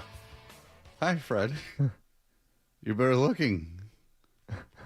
I don't understand. Why does it not make what noise when I'm using now? Yo, yes, I know. You're me. Nah, it doesn't work with me. It doesn't work. No. It's broken. Send him back. I don't know how you got that to work. I put on @FredToucher, and I collaborated with @Toucher and Hardy. The note that Diana Rossini, I can't believe it's taken us this long to put it up, but the note that Diana Rossini we keep referring to sent us last summer, I guess, when we were goofing on an interview she did with Kevin O'Connell. And the only song it was a quick decision, but The Other Woman by Ray Parker Jr. was the song that I decided to put that's with nice. it. John's call, yeah. Good call, John. They say, well, no, that wasn't John's call. No, that was Fred's call. Oh. Fred's call. And I see. said, Ray Parker Jr. John said Uptown Girl or Yeah, something. It yeah. didn't really make sense. John, No. you had ignored John's suggestion because it was really just like out He of the blue. always says Sir Mix-a-Lot. He says just use Sir Mix-a-Lot. Use Sir Mix-a-Lot. And we're like, John, it doesn't apply. Yeah. He was like, use Flight of Icarus by Iron Maiden. I'm like, what? Use the song from Marillion. Use Fish Heads. Nothing wrong with that. Use Another One Rides the Bus. Come on. One of Weird Al's best.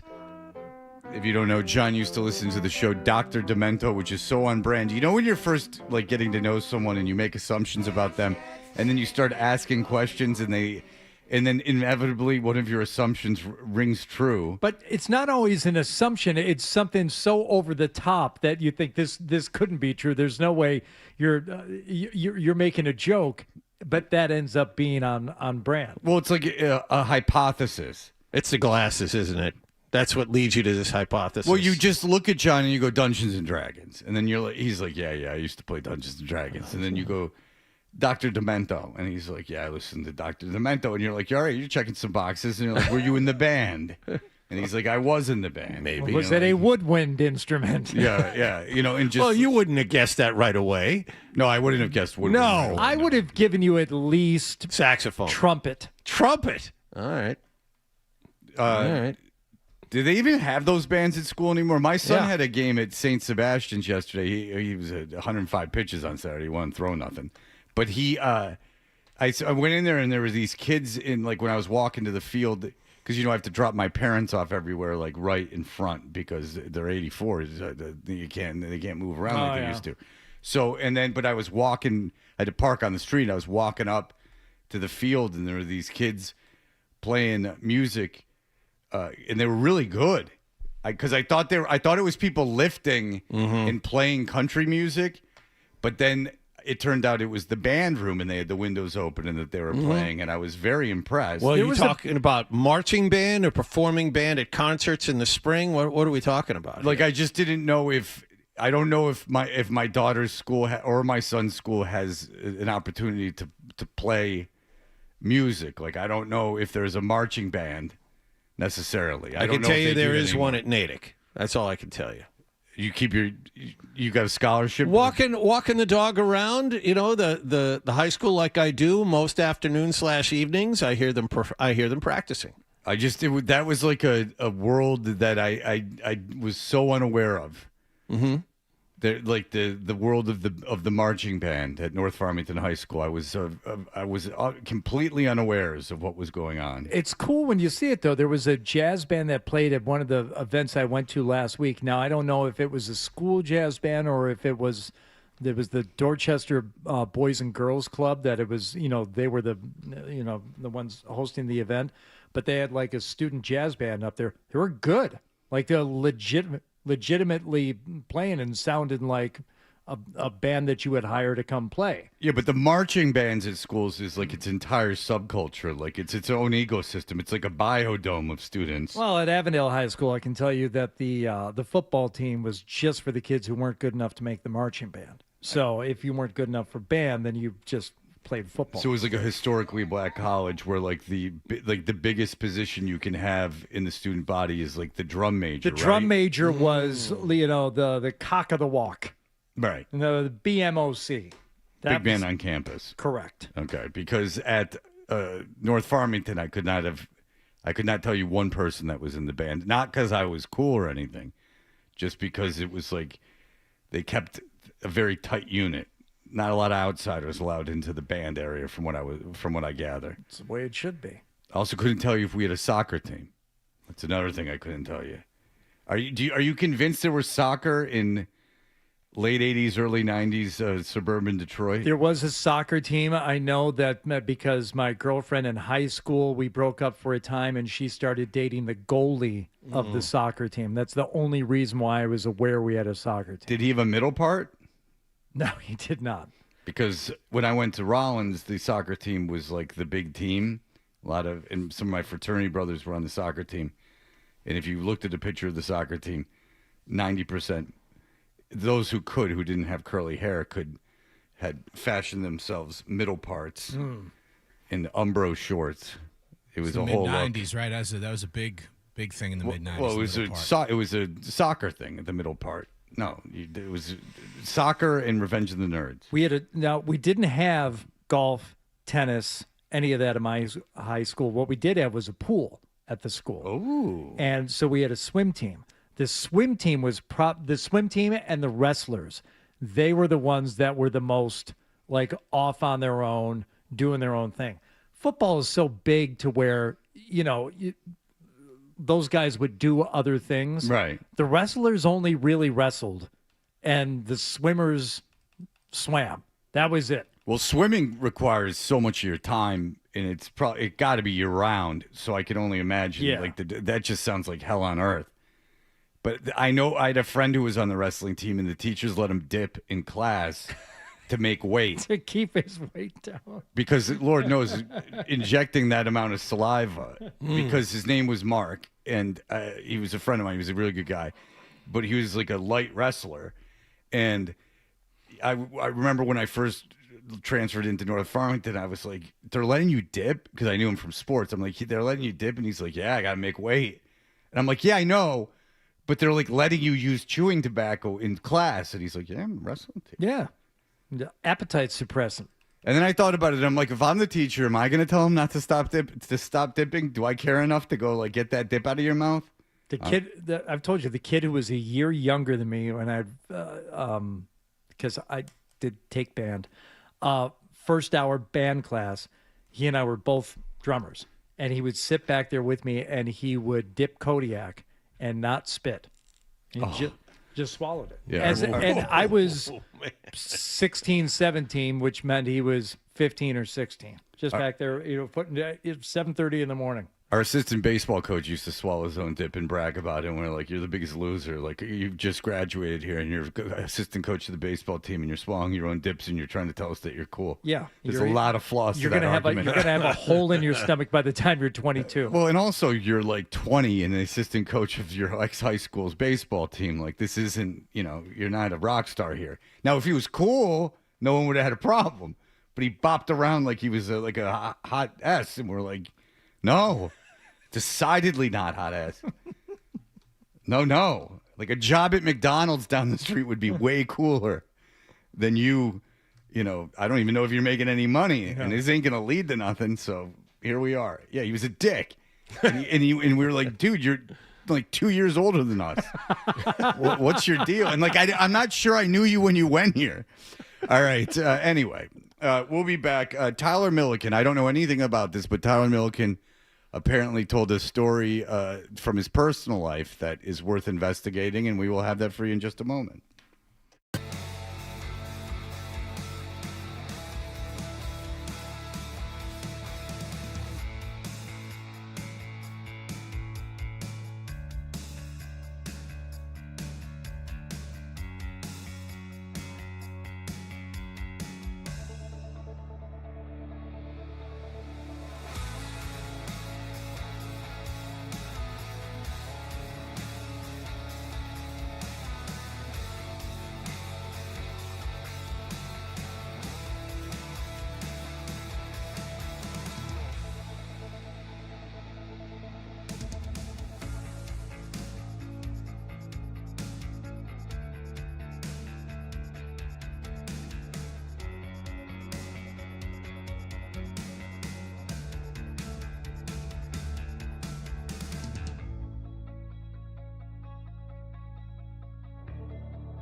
we've been battling since day one.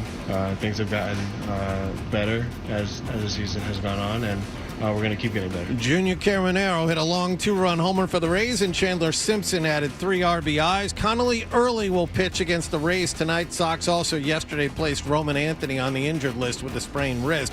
The Super Bowl champion Seattle Seahawks are up for sale, and there is local interest. Celtics alternate governor Aditya Middle and former majority owner turned CEO Wick Grousbeck are reportedly preparing an offer. The NBA playoffs continued without the Celtics last night. Oklahoma City now leads the Lakers 2-0 after a 125-107 win. Detroit beat Cleveland 107-97. The Pistons lead 2-0. At the Stanley Cup playoffs, Carolina beat Philadelphia 4-1. They lead 3-0. Former Bruin Ted Donato yesterday stepped down as the head hockey coach at Harvard. And the NCAA Division I men's and women's basketball committees officially approved expanding the basketball tournament to 76 teams. Sports Hub headlines are brought to you by the 99. Treat mom to a delicious meal at the Nines this Mother's Day weekend. Enjoy a famous colossal lobster roll or juicy prime rib. You gotta love the Nines. I'm John Wallach on Boston's Home for Sports, 98.5 The Sports Hub. Your next update at 8:30. This is what happens when analysts take over the games, take over the sport. This is where you talk sports. It happens all the time. The Sports Hub.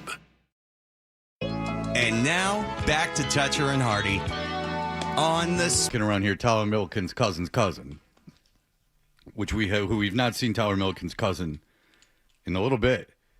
But you'll know him when you see him because the light will be shining in that summer sun off that huge, gigantic cross he wears across his neck. Which then we put on the internet and people went, what's the big deal? People always told him, be careful what you do. Don't go around breaking Reggie's heart. Oh, no. That was his Dan the Wagon Man spot. That's right. Watch him slam dunk for an A1. JT is number 1. All right, so you're going to have to kind of guide me through this Tyler Milliken story. Okay. We love Tyler Milliken. He loves the Red Sox, and kind of guide me through what we're doing here, hard. Okay, so Tyler Milliken for a while now has been on the Section 10 podcast, I guess. Very popular. I mean, these guys, you know, they do appearances, and they're throwing out first pitches at ball games. They're doing it all. Celebrities. These guys. Yeah, it's a very successful podcast. Absolutely. Talk a lot of baseball, but they do venture into some personal stories, and most recently on the Section 10 podcast, Tyler Milliken said something that caught the attention of one of his co-hosts, and they went down this rabbit hole. Now, I have to say, the more I learned about Tyler Milliken, the more I learned about him when I worked with him on the Midday Show, the more fascinating a person he becomes. And he does have things in his history. The very fact that he is from Brockton, and grew up in the mean streets of Brockton. And I'm from the streets. I grew up in Brockton. That's right. You meet him and you talk to him. He doesn't really strike you as a mean streets of Brockton type of kid. Kilometers. That was a better day. He's also, very much into statistics and is sometimes well-spoken and can speak eloquently about the intricacies of baseball, but doesn't understand some very basic things, and found himself in a pickle as a young man. Nothing to do with the mean streets of Brockton, but just an incident at his home. Okay, so here is Tyler Milliken's cousin's cousin talking about something from his past. Pets don't understand the dangers of your genitals. I don't think that's true. They know exactly what they're doing. It can be very hard to coax them over to them, as a matter of fact. What's it going to take? Pay attention to me. I know you're wise to the peanut butter. Hachi machi. Pets don't understand the dangers of your genitals. Oh, wait. Oh, no. Oh, no. That was almost that. That was almost what that was. Wait. Got about halfway through that sentence. T, what are you trying to say, brother? I have a scar from an unfortunate incident when I was 7. Was peanut butter incident? No. Not at all. Great minds. There you go. Are you trying to say that you have a scar on your wiener from a dog? I do. Shut up, What? Buffy. What if it was a wiener dog that gave him the scar? Oh, That's for Stephen King, if you're listening. serendipitous. It happened. I ran into my mom's room holding it, and it was bleeding, and it was very traumatic. Genuinely, it's a real-ass story. It's not why I have this. Go ahead. Why are you dog, T? I wasn't my dog. My second dog was Based off rabid. based off of the information I have in my hands, I can only come to. I didn't wear pants a lot as a kid. I often kind of rocked out in my boxers. And Buffy had very long claws. So when she would jump up, sometimes there was a little shredding that happened. And on my it got shredded. So I had a very similar story to this. I'll wait until the end of the story to tell Tyler's story to tell mine. Okay. Because it ended badly. Number one, I don't like that they call him T. It's a little too familiar, and he's Milliken. No, he's Tyler Milliken's cousin. He's Tyler Milliken's cousin's cousin. Yeah. So you can either go with that. If TMCC. If you want to give him, a little bit of familiarity and respect, you call him Milliken. He's not a T. No, he's far too heavy. No, He's for Milliken. Yeah, it's got to have a couple. It's got a Millhouse ring to it. Yeah. For every T is like. That's what you call Tom Morgan is T-Bone. Right, T. right. That What's makes up, T? sense. What's up, T-Bone? You can't have two Man Ts. rocket. That's right. You got to be a man rocket to be a T or a T-bone. Absolutely. Did you get stitches in your peen? Not stitches, but a slash. A slash. Like blood. Yeah, that's back. It's more like how'd you fix it? I'm sure they didn't slash it to like clean it up. Let's slice this thing to take care of it. After I woke my mom up, she brought me to the bathroom. Why was she asleep? It was like 4 in the morning, 5 in the morning. What were you doing with your dog at 4 in the morning? What was going on with the pup? I was just someone. I would get up early and I'd play video games. I like to get up at early. 4 in the morning? How old are you? Like 8 or 9. That's only in the morning. You should be making breakfast anyway. You should be up playing video games by then. It's like an alarm clock. What is going on? Whoa, whoa. Whoop, whoop. The whistles go whoop. Got up at 4 when you were 8? My whole childhood, I was always up early. That's when my dad left for work. So I'd get up and I'd have breakfast with him until he left. And that was kind of it. Wow. And then I'd play Dragon Ball until everyone woke up. Or I'd watch Sox and 2, breakfast with the Sox in the morning. Yeah, it's on brand. So, John, did you play Dragon Ball? Because it seems like you would like dragons. No, Dragon Ball. I'm old enough that Dragon Ball was after. I don't know what Dragon Ball is. It's a video game, obviously. It's an anime-based video game. There you go. Yes. You like dragons? Adolfo would be way into this. Well, who doesn't? You dragging these nuts. Yeah. High five. Take that, dumbass. With a what? I'm dragging these nuts across of portions course. of your face. Sure, I get it now. Thanks. Fred Puppet's back out. Yeah, take that. You got his head spun around backwards. It's The Exorcist. Okay, yeah. High five, Fred Puppet. You're saying D's nuts. There you did it. Now you know how to do it. Do it again.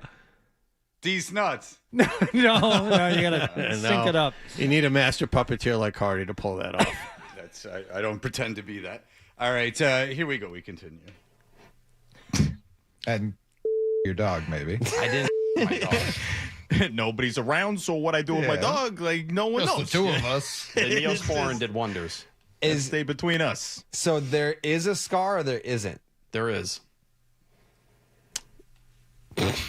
Well, asked to see it. I had a fraternity brother. It's a podcast. Let's see the scar. Well, I had a fraternity brother that got nailed with a lacrosse ball in his testicles, and he had one that blew up to an enormous size. And we without any hesitation, it was a sight to see. And you'd often, if someone was coming by, you'd go like, "Oh, you should see this guy's testicle." It's a whole situation, like big, like an apple. Would he show it? Yeah. Yeah. I mean, it's just your testicle. It's not really that big a deal. No. Everything was consensual. Don't get anything in your head that it wasn't. It was all agreed upon. Social pact. What did your mom do to you in the bathroom? I was 8. I was a child. I'm just asking. You'd stop that part of the story. You did stop at a weird time. Cleaned it up. We put the Neosporin on. We kept it moving. Yeah, but you said the Neosporin To the did notebook. wonders. If it's scarred. Well, it was an open wound. I mean, how many wounds have you gotten in your life that didn't turn into scars? I think it's different on that skin. I think it's flimsier. Skin is skin, I think. Skin is thin. Have you ever seen the first scene from Dave when he's describing his situation when he was born? Yeah. And the skin they had to put in different places. It's like snake skin. That seems like thin skin. I actually think I agree with him there. Yeah, I guess. So I don't. Not limp, though. Not what? Gets thinned out. Limp, there's all sorts of extra skin. Yeah, you got a lot of skin going if it's just sitting there. So, T. No, I was 8. I don't even think I knew what that was yet. You're like, we got him. I just remember I ran into my mom's room holding my and I was like, Mom, wake up. Why do you say it like that? No. And I didn't want to wake my dad up. way. I was terrified of waking my dad up. You said he was gone. Your story is all over the place. Yeah, man. I don't know. This is It was not 4 in the morning. This is not lining up, T. If you'd like to not have my lining mom up. on to talk about it, she can open up. I would love to have her on this Black program. Queen. Get her on here. Yeah, it feels like there's a lot to this story. It's kind of just what I said. And that's All the right. problem. Okay, I have a similar story. I'm quite confident I can tell better. So, I when I was Better than T? Yeah, I think so. So, but I do want you guys to go a lot. Okay. All right. So, there's going to be some information here that needs to be told. To stay with me. So, you know how I used to have to spend like weeks in Long Island in the summer at my mom's parents' house, like my grandparents' house down there, and there was nothing to do. At one point, they had a dog, and the dog jumped up and scratched my genitalia. And I didn't think much of it. It hurt, but I didn't think a whole lot of it. Now, we get back to Michigan, and I'm sitting there, and on the foreskin, there is started to become like a black pimple, a blackhead. And Foreskin. You anteater? What are you dealing with down there? No, the foreskin. I'm circumcised. The foreskin. The foreskin, you know what foreskin is? The foreskin that they've Isn't clipped. foreskin what gets removed when you're circumcised? But it I goes- thought so. yes, but There's still some left. Even There's when you still walk. left around. It's the way. It's trust me. Mine's if you- all gone. Oh well, it's very dynamic. It's I don't know how they quite. Then I don't know what happens when you get aroused. There would be a lot of tearing if there's no extra skin. I like how he's like, foreskin, don't you get that removed? Well, yeah, you know, the various sizes. You know, if it was taut skin all the time, there would be a. Let's really get into the weeds of what tearing. foreskin means. A lot of how tearing. much I is wonder who needed the removed. explanation. I do. I want to talk about that too. How old are you, by the way, when this is going on? Like, let's say 10 or 11. Okay. So this happens. Early bloomer, late bloomer. I'm young enough where it doesn't really matter. Okay. So like, so I go to my mom and I'm like, da da da da. She goes, okay, we're gonna take you to the dermatologist. Now my father had been working for this porn company. Now my father was working on this dermatological product line called Vibraderm with a doctor named Dr. Martin Tesler. So my dad, who you know is not a man of great humor, was working with this guy, like was dominating his out of work hours. He was coming up with marketing for this product. So my mom takes me to Dr. Martin Tesler so we can go in there and get it for free. So we go in and we are there, and it's a regular waiting room. It's not after hours. And he takes me into the other room, and he looks at it and he goes, okay. And then I'm very nervous. It's a microscopic, my situation. And then he goes to pop the blackhead. Which gets me screaming and yelling and screaming and yelling and screaming and screaming and screaming in fear. And he's like, is it like a blood blister that's on it? no, it's just like a blackhead. The best way I can describe it is the dog had made a small perforation that wasn't a cut, and then dirt or something got in there, and it created a tantamount to a dirt pimple. Ah, okay. Like, like a tiny one. Far be it from me to tell you what was going on with your genitalia. It sounds like a blood blister. No, which looks like a blackhead. Okay, I don't remember. I was Okay. 11. I was screaming too much to hear any description of it. Right. And so he does all that, and he's irritated with me because I've been screaming and yelling, and we come out, and the receptionist says, literally, you've cleared out the waiting room. My screaming, in all reality, this is not a lie. There were like two people waiting. They both left because there was a child screaming. They were just here for a little bit of back acting. Screaming, my penis, my penis, my penis. And you know how he's a doctor and he was like a nice guy. Yeah. Could barely hide his disdain for me at that moment. He was like really pissed off. Yeah. Because he's like, I wasn't doing anything. Like this, there's no way this hurt. But I was a little kid and I'm like, what's going on? Like, it wasn't that he was doing anything inappropriate. It was just, I was so scared that something was going to hurt down there. Right. That he was like doing it. And I managed to clear out the waiting room with my wails. Now, did your dad end up losing the account? No, but it ended up failing. Oh. So that it was a lot of work for nothing. He didn't invest any money. He must not have invested much money into it. Yeah. But I'll never forget Vibraderm because there was just Vibraderm bottles of product and Vibraderm marketing analysis just hanging all over the house. Like an Amway situation? Well, I mean, maybe they were trying to start an Amway situation, Yeah. but my father, then he would take to his underwear and pace around the home and worry and fret and pace and obsess. And he would just walk in circles around the house, around the house, around the house. Is It there was a lot of? It was a good way to develop a good thought pattern. Is there any evidence today of that trauma that you sustained back then?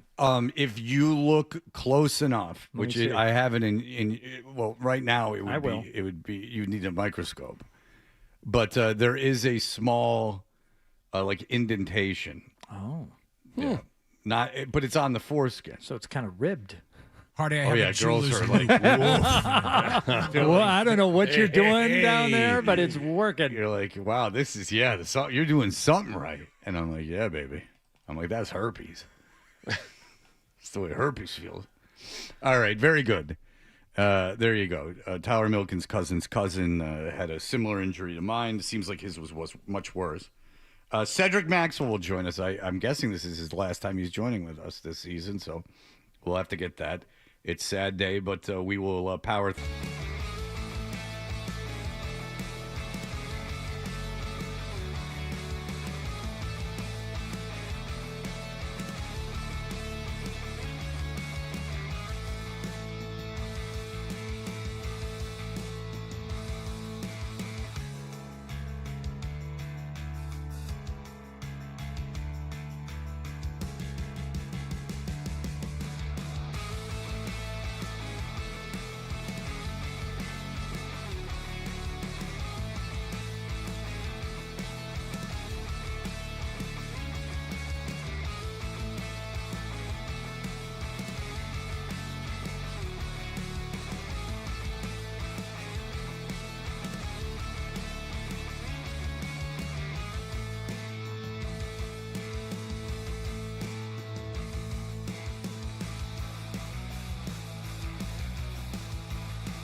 an all-time great Celtic, owes me a favor because at the end of the Game 7 broadcast, Sean Grandy had this to say.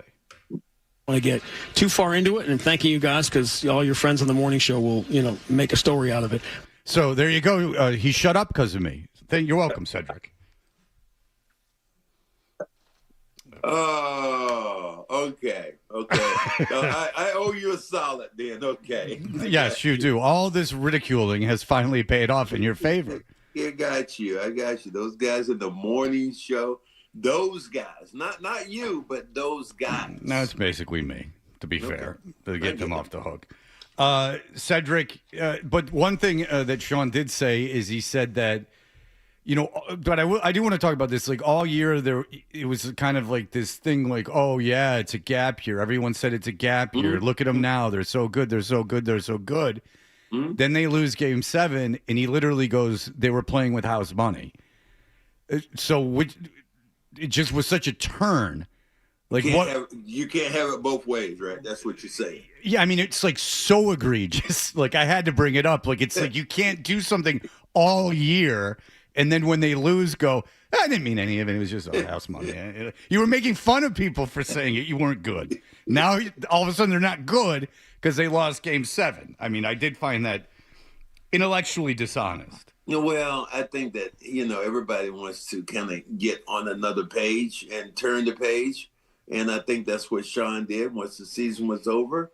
They did have a great season. And even if they lost that 7th game, to me, it still showed me their virtues about that team.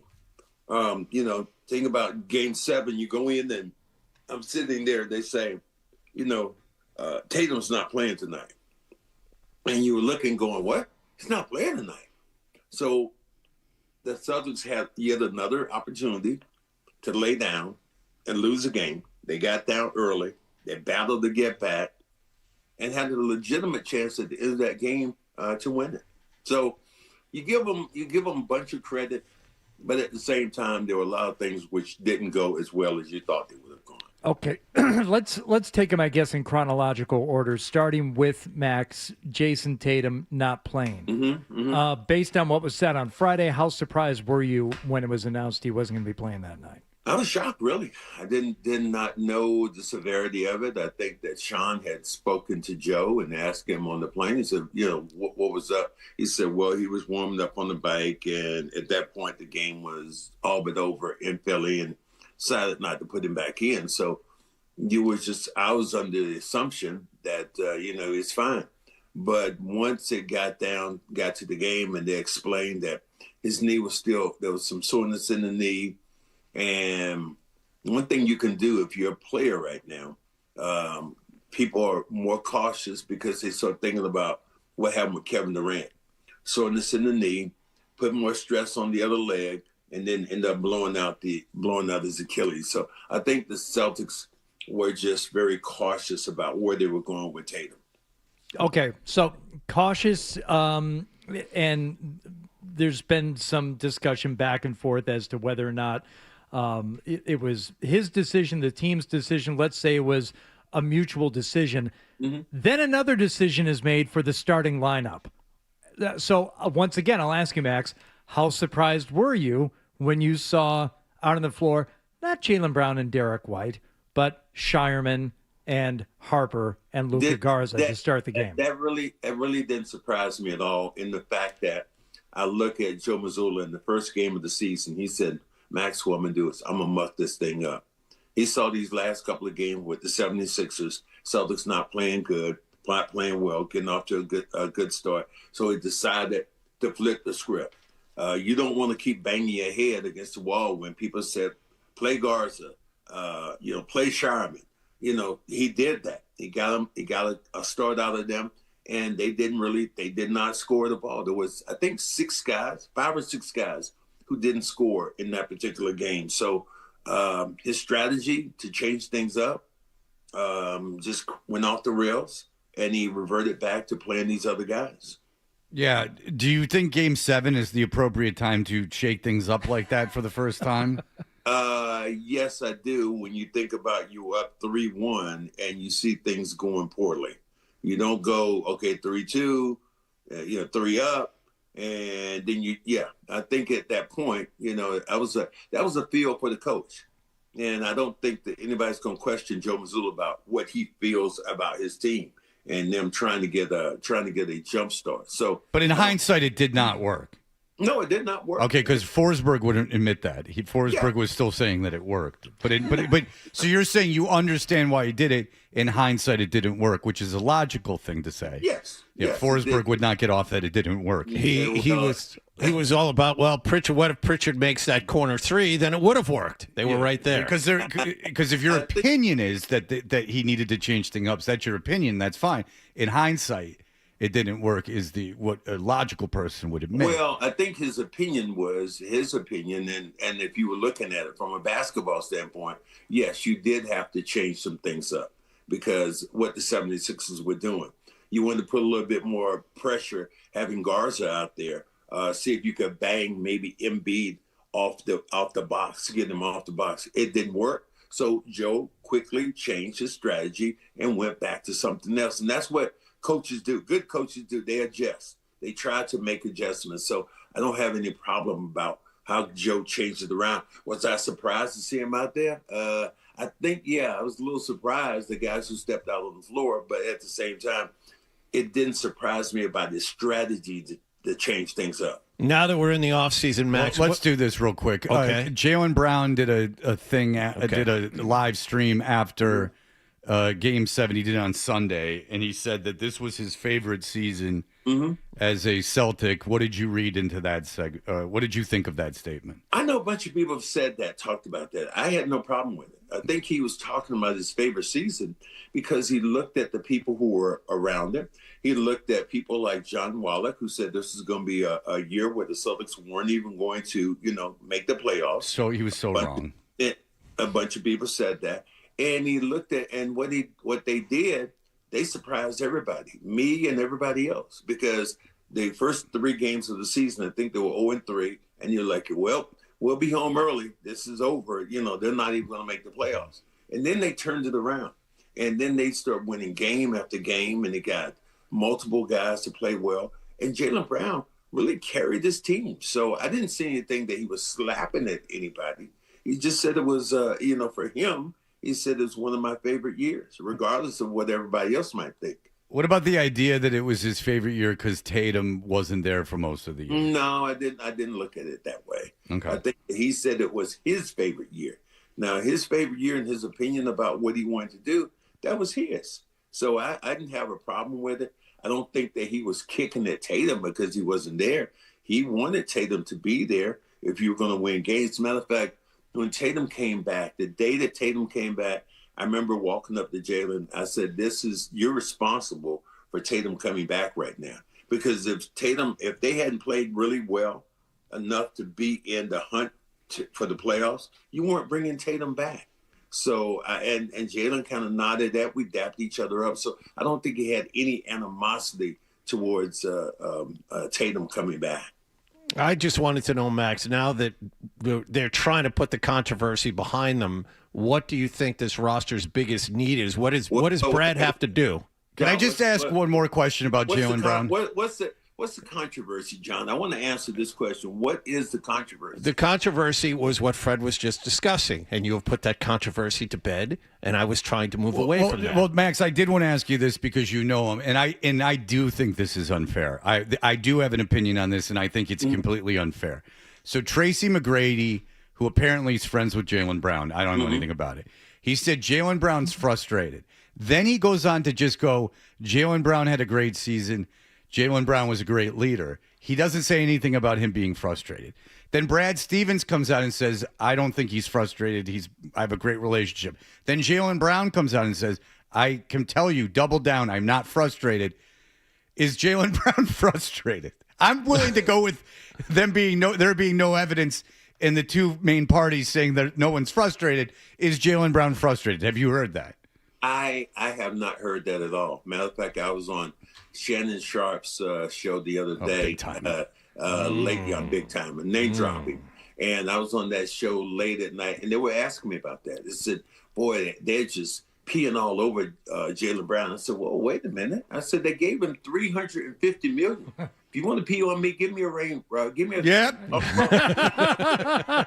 all set with the ring. If you want to pee on me, go ahead. Yeah. So they have been very receptive, and that they have, I think, stepped out of their way to be, especially when you think about their top players, to be very complimentary to what they wanted. So I don't think that Jaylen, then you looked at the last line that Jaylen had. He said, if it's up to me, he came back and clarified this. He says, if this is up to me, I would be here for the rest of my career. I love Boston, and I have no problem right now with Brad Stevens or any of the organization. So part of this stuff was kind of mingled up and junked up. But at the end, I think he clarified it enough to tell us what he'd like to do and where he would like to be. Now, what the team does, when you think about it, because everybody's asked questions, well, do you break these guys up? Do you have Tatum? Do you switch?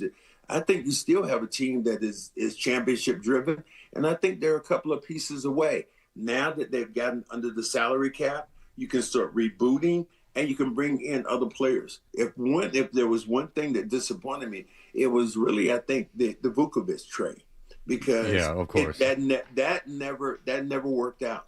Regardless of what people might say, those numbers never worked out. We didn't play, Him playing this, because look at the very end, it tells you, right. Joel, he didn't even play in Game 7 at all.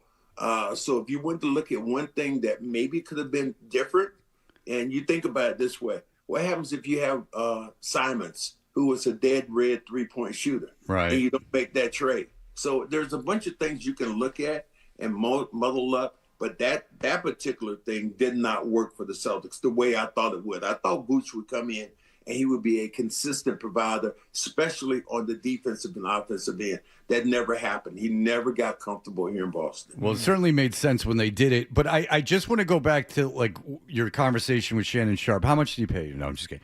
So I want to go back to your thing with Shannon Sharp.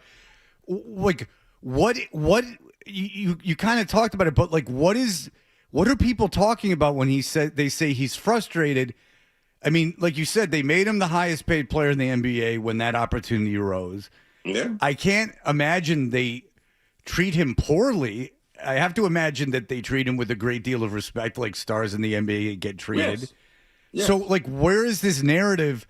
Like, what? Like, when Shannon Sharp asked you, Shannon's a great guy. We've had him on a bunch of times.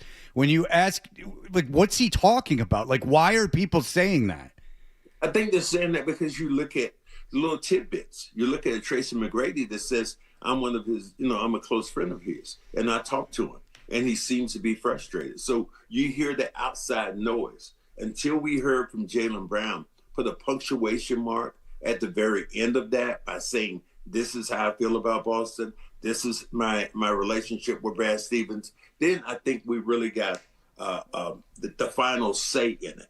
But people want to make this narrative all the time about the Celtics, about Brown, about Tatum, about these guys not liking each other and not being able to play with each other. That, to me, that's the crazy part that you hear, and people still keep manifesting that. All right, what are you doing this summer? We're not going to talk to you for so long, unless you want to call in. I mean, you're more than welcome. Yeah, I'll call in, man. I call in. I'm going down to be with this guy named Kyle Bailey. He's down in Charlotte. Be careful, because he'll fight you. He's like a pit bull. Don't joke about him. I will probably be in Charlotte this summer. I am. I think sometimes here in June. I'm about to jump the broom again. Yeah, I'm going back to the marriage thing again. Probably in June. So I have a wedding in June. Who's best man? I can tell you who it's not going to be. I'm sorry. You know what? You baited me then. Yeah, you're saying that. Oh wait, you're saying under no circumstances would Sean Brandy be your best man. You got me. There would be no.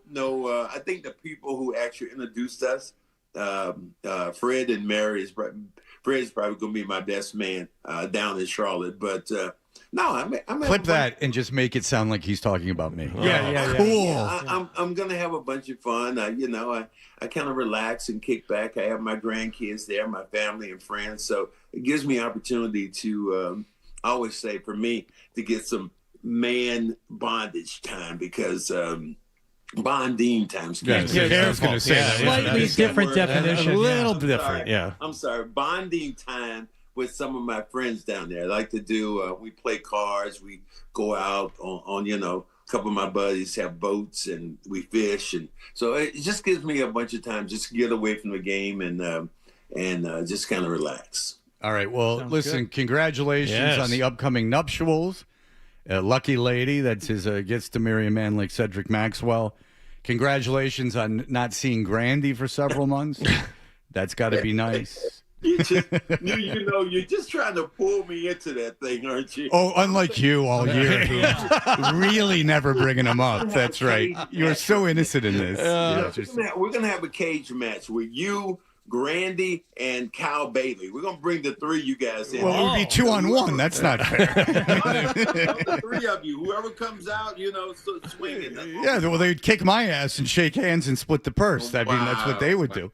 All right, look. Well, I like that Sean called us your friends when he said that he was going to stop. Yeah. I do like that. He obviously resents that you do this show, so that makes me happy. All right, Cedric, you're the man. I'm going to miss talking to you. We're all going to miss talking to you. You're one of our very favorite guests. Enjoy the wedding and congratulations. Have a great off season. Again, if you're ever in town, feel like calling in anything by any chance. Johnny Baseball. I love it. All right, my friend. Thank you so much, Max. All right, bye-bye. All right, there you go, Cedric Maxwell. I like how he's like, you got it. You're trying to get me to say something, but then he's I know. At the end of every week we'd say something like, "Say his name." Well, you just didn't know. I go, "Who's going to be your best man?" And he goes, "I can tell you who it's not going to be." Right? Like he does it. No, it's a 6-month thing, and he's like, "No, I didn't do any of that." Yeah, that's right. I'm just kidding. I'm just kidding. Yeah. All right, so we'll be back in just a moment. Sports Hub headlines. Tampa Bay beat the Red Sox 8-4 at Fenway Park last night. That is the 7th straight win for Tampa. Chandler Simpson, 3 RBIs for the winners. Connolly Early will try his luck with the Rays at Fenway tonight. Roman Anthony, meanwhile...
Hey, we are Toucher and Hardy.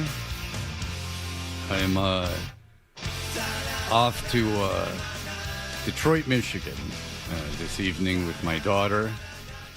Bruno Mars playing Ford Field 2 nights in a row. Same thing when he comes here to Gillette. He has 2 shows, back-to-back nights. How much do you think you clear off a stadium show? One stadium show? Like what his guarantee is? What do you mean? So obviously everyone else but Bruno Mars is salaried, and Bruno Mars then is the one individual that would get a cut of the gate, the one performer that would get a cut of the gate.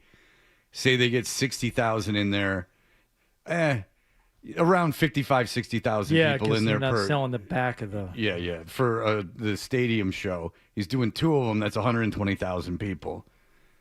They're charging, $200 a ticket, average. I mean, it's insane.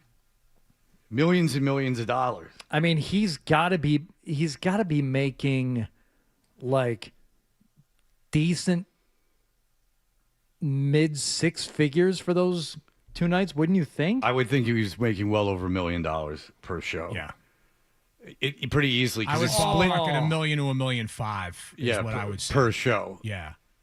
Which has got to be a good feeling when you get on stage and you're like, I'm performing the same songs every night and I will be rewarded with over $1 million. Now, I don't know Detroit venues, but if he was rocking the Dome like your buddy did back in the day, would he be making more money than Ford Field? Or Silverdome was bigger than Ford Field, but not by. I mean, like if concerts at the Silverdome, they had to drape behind the stage because or else because you can't see you can't you'd be sitting behind the stage. So but then you get that seating on the floor, which I guess mitigates some of it. Sure, but not all. No, but it's not like WrestleMania 3 that I was at the Silverdome, the largest indoor event of all time, which then turned out to be maybe they were fibbing. But I was at WrestleMania 3, which immediately gets me cred with the Kowloon crew. I was in row 7 for WrestleMania 3. Yep. So in terms of like big concerts, like the most number of people there, is this on par with like the biggest show that you've attended and just for a concert? I saw SZA and Kendrick Lamar with Zoe, and I don't think I've ever been to another stadium show. So this will be my second stadium show. Okay.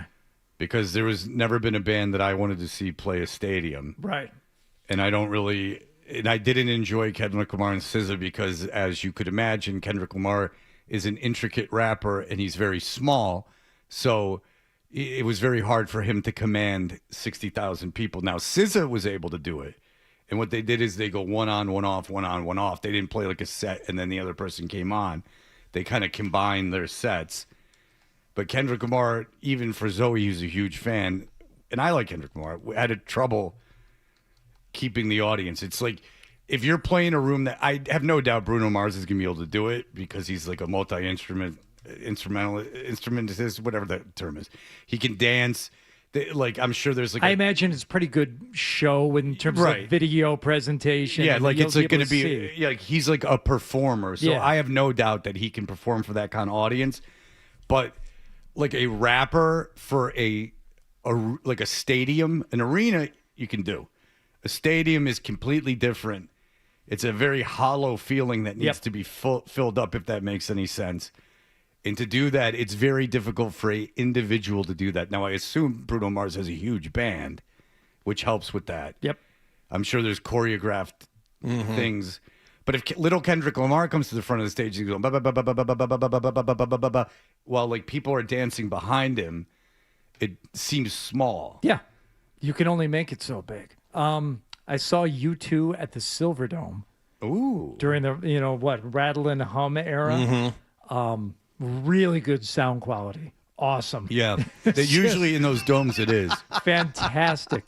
Audiophiles are often big fans. Yeah. And that was absolutely packed. I saw the Who there too. So those probably tie for like the biggest indoor ones. But 12, I wonder if when Foo Fighters played Boston Calling a couple of years ago, Like, how many people do you think were at that show? That was this. I think that ended up being the size of a stadium show would be like the 50 to 60,000 range. I would guess it was more than that, man. You think so?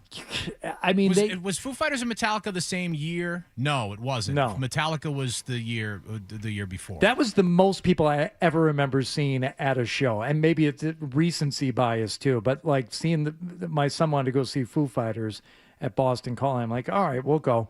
You couldn't get anywhere like close. And what we did was we found one of the secondary speaker setups. They had the ones on the stage, and then they set more up like further back because otherwise you can't really even hear it. Yeah. And we're like so far away, and I'm looking at the sea of people. I'm like, Jesus, I don't think I've been in a crowd this big since, maybe going to a NASCAR the one time. Well, it was massive. We did a bunch of free shows in Atlanta that were actually kind of cool downtown, and they would get out of hand a little bit. But the most people I've ever seen at a concert, I actually introduced the band, and it was Music Midtown, which can have, like, Courtney Love headlined the night of Music Midtown one year, and there was probably 500 people in front of the stage. It was Creed, and there were 100,000 people, they estimate.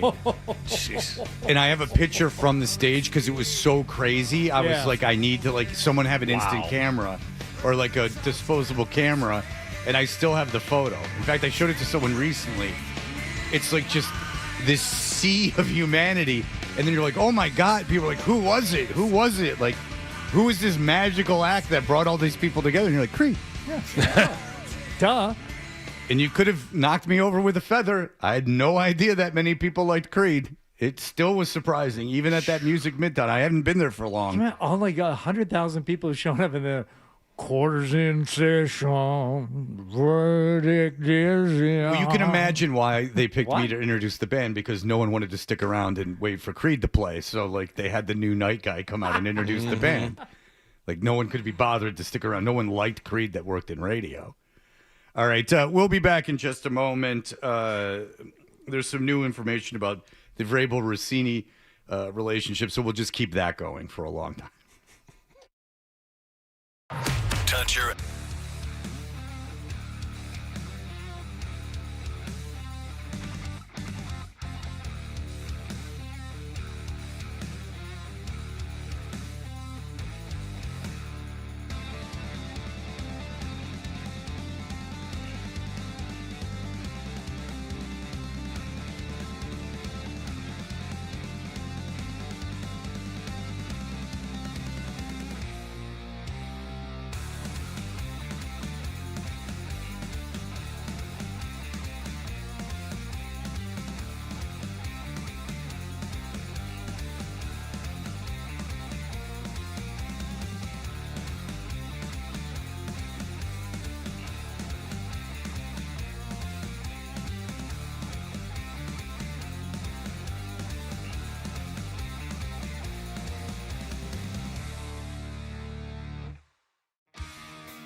bugged out, man. Pitcher and Hardy. You can watch us on YouTube. Subscribe to 98.5 The Sports Hub on YouTube. Just moments ago, hours ago, TMZ put another video up of Diana Rossini with Mike Vrabel. But this time she's making a joke about having a husband and wife sex, saying you need to close your eyes and do it. It's from the Part of My Take. I guess it's during COVID or something because they're all on Zoom. It says in the video, it now seems awkward given her situation with Mike Vrabel. Rossini is playing Barstool's version of Family Feud game with a bunch of dudes, including Vrabel himself. Vrabel, of course, is the New England Patriots coach with whom Rossini carried on a cozy relationship that forced her to resign, from The Athletic. Check out the clip. Rossini is asked by the game's host, what is something you might close your eyes to do? And she jokingly responds, when you have sex with your husband or wife. Vrabel is seen shaking his head. As you know, the New York Post published photos in March of the duo hugging and holding hands at an Arizona hotel, and we shared a pic of them at a casino together in 2024.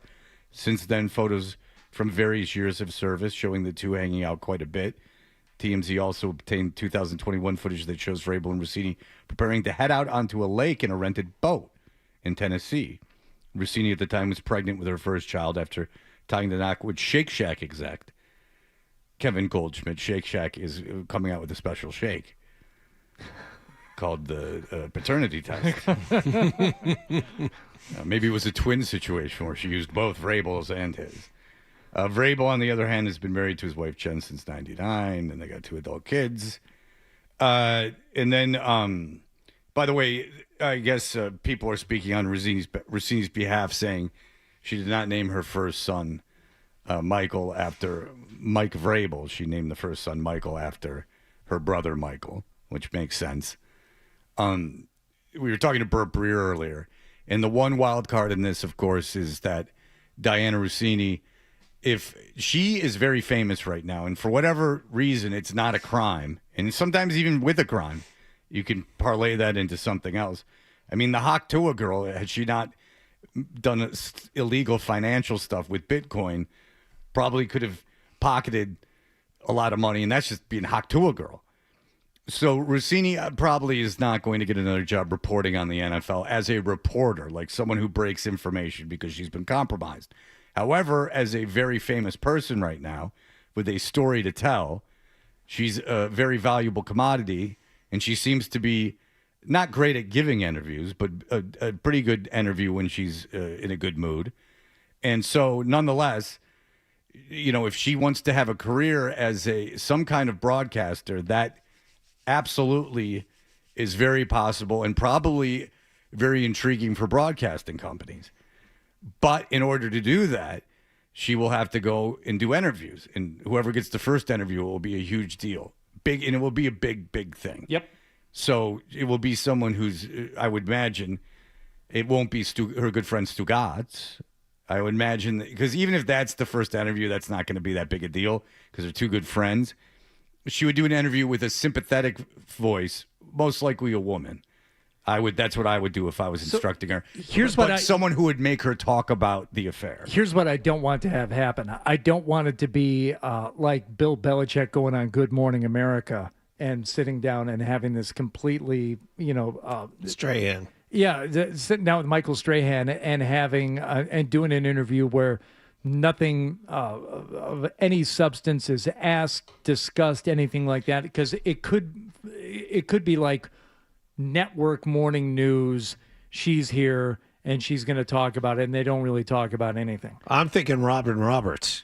Good Morning America. That's what I'm thinking. And if she does, do something like that eventually, because I'm with you, Fred. If you want to stay in the media and you want to make a living out of doing this and putting yourself out there as the person, it's not like the league is, what I don't think she's passionate about. Mm-hmm. She's passionate about breaking stories and doing it herself. There are other reporters where I think they don't really care as much about themselves and they're not as full of themselves. Some of these reporters, they just love football. Mike Reese. They just love Andrew Callahan. They just love sports so much, and that's Felger. It's not so much about them. With Diana Rossini, something tells me it's as much about her. So it could never be more about you than it is right now. There's got to be a way to capitalize on that, but you're going to have to do the real sit down. You're going to have the open up your heart and really tell stuff before you can get back into the fold in any meaningful way. Well, what I would tell her to do is, if you want to do Good Morning America, you'll get more eyes on you. But the interview to do would be something like Call Her Daddy, because that's a woman who came out with a Hulu special about the coach at BU being allegedly not nice to her and or sexual stuff with her or whatever it was. I didn't watch it. But, it's a high-profile interview show that's long form, and it will be sympathetic, but the questions will be asked. So you'll be subjecting yourself to the questions, but there won't be any kind of judgmental pushback, and it will put you in. It will be like a conversation, and, you do an hour-long interview, and if I'm Vrabel, that's what's the other shoe to drop, that you're just waiting around for the other shoe to drop. Because, look, I don't think she's going to go on there. I would bet $1 million she's not going to go on there and say anything bad about the guy. But I bet you she gets on there and says how much she was in love with him and how much time they spent together. And that, for Vrabel's life, really is bad. So, especially if he wants to stay married. Now, there's two options for him that can make this stop right now. He can get divorced, which he doesn't want to do. Do you support that notion, by the way, Fred? I think that if your affair is going to, if you had a 6-year affair and it's going to hang over the marriage, probably best to get out for everyone involved. Your stance on that has not been made clear. Do you think that people should stay married and that's a healthy relationship for the rest of your life? I'm always amused when you're like, listen, divorce can be good. You can be happy. I feel like there's people that are trapped in unhappy marriages that are afraid to get out, and I'm just trying to tell you that it's not bad. It sucks at first, and then it's kind of nice. But the thing, some people aren't meant to live together. You grow as people as you're married. But if you're in a happy marriage, that's awesome. I would guess Vrabel's marriage is not incredibly happy. How's divorce life treating you, Fred? Nice. What do you want me to say? You want me to lie?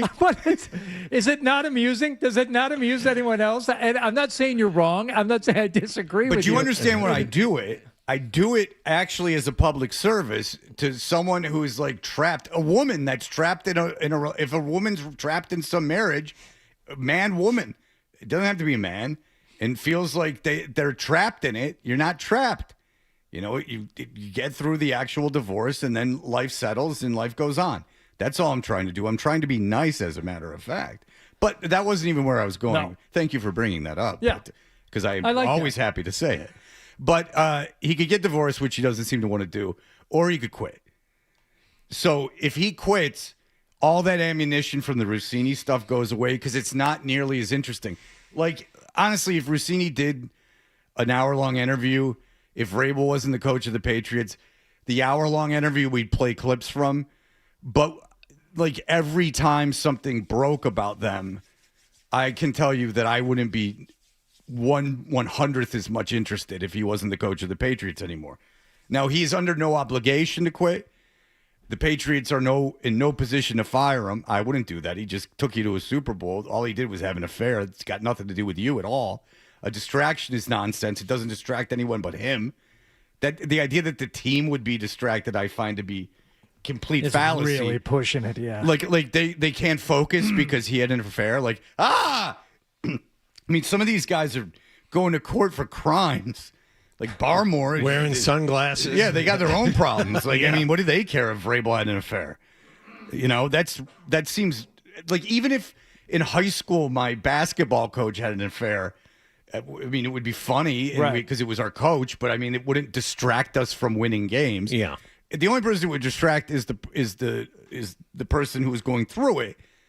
And I think he could deal with that. I mean, he's a professional. I think he can deal with this too. And you're not saying that Vrabel is in any way, going to step away. But no, I'm saying if you want to take the air out of the story, the two ways to do it are get divorced or quit. Right. So, and He's not going to. You talk about Rosini, how she's never been bigger.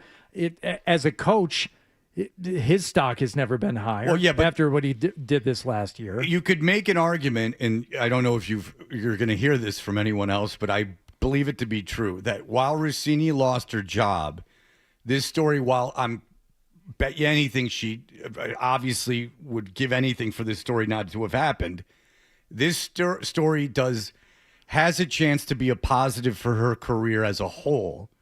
Now, she will have to pivot.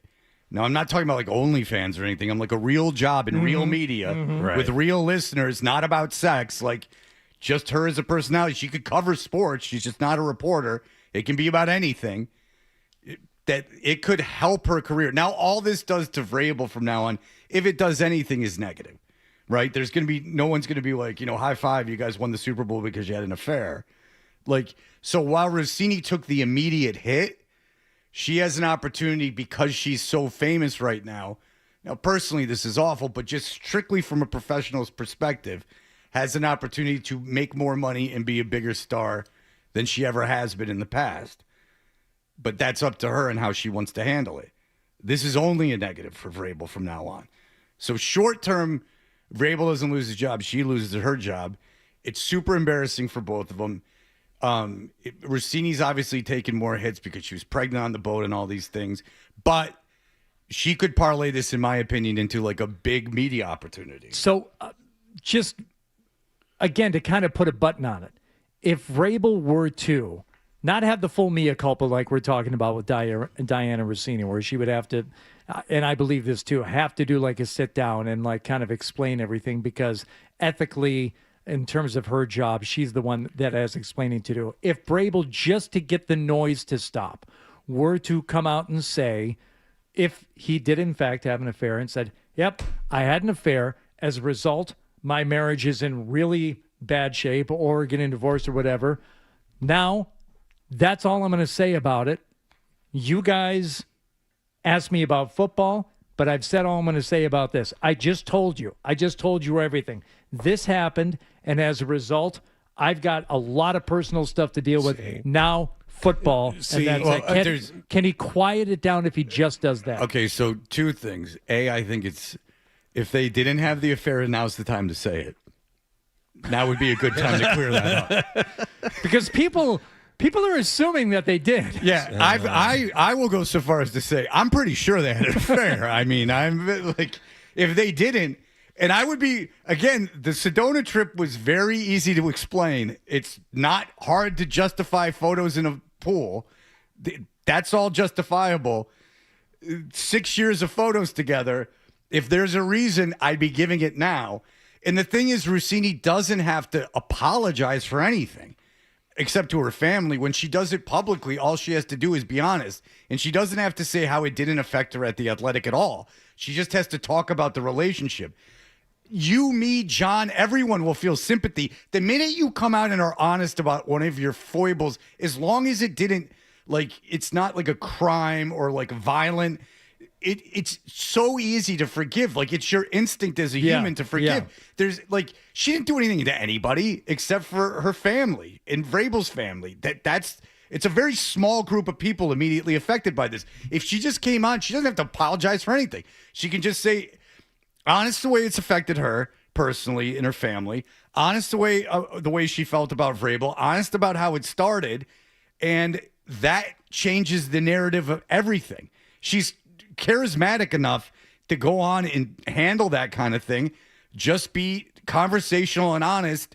And I, for one, it humanizes you. It takes everyone seems like a dick to pile on at that point. Mm-hmm. And if Vrabel comes out and says, this has hurt my family, I had an affair, leave me alone. No, that's not effective, because it's just like, because there's that part that says, leave me alone. And the other part of it is, PR-wise, he's in a tough spot because he releases the original statement which says all of this is nonsense. And then he has the other statement right before the draft saying he's going to go work with his family. He's basically admitting it without admitting it, but not clarifying. And now for him to do it a third time, whether it be right before training camp, I mean, it doesn't look good. No, I think it's all out of his hands at this point. It's up to Rossini, and again, in a situation like this, you want as much control as you can have.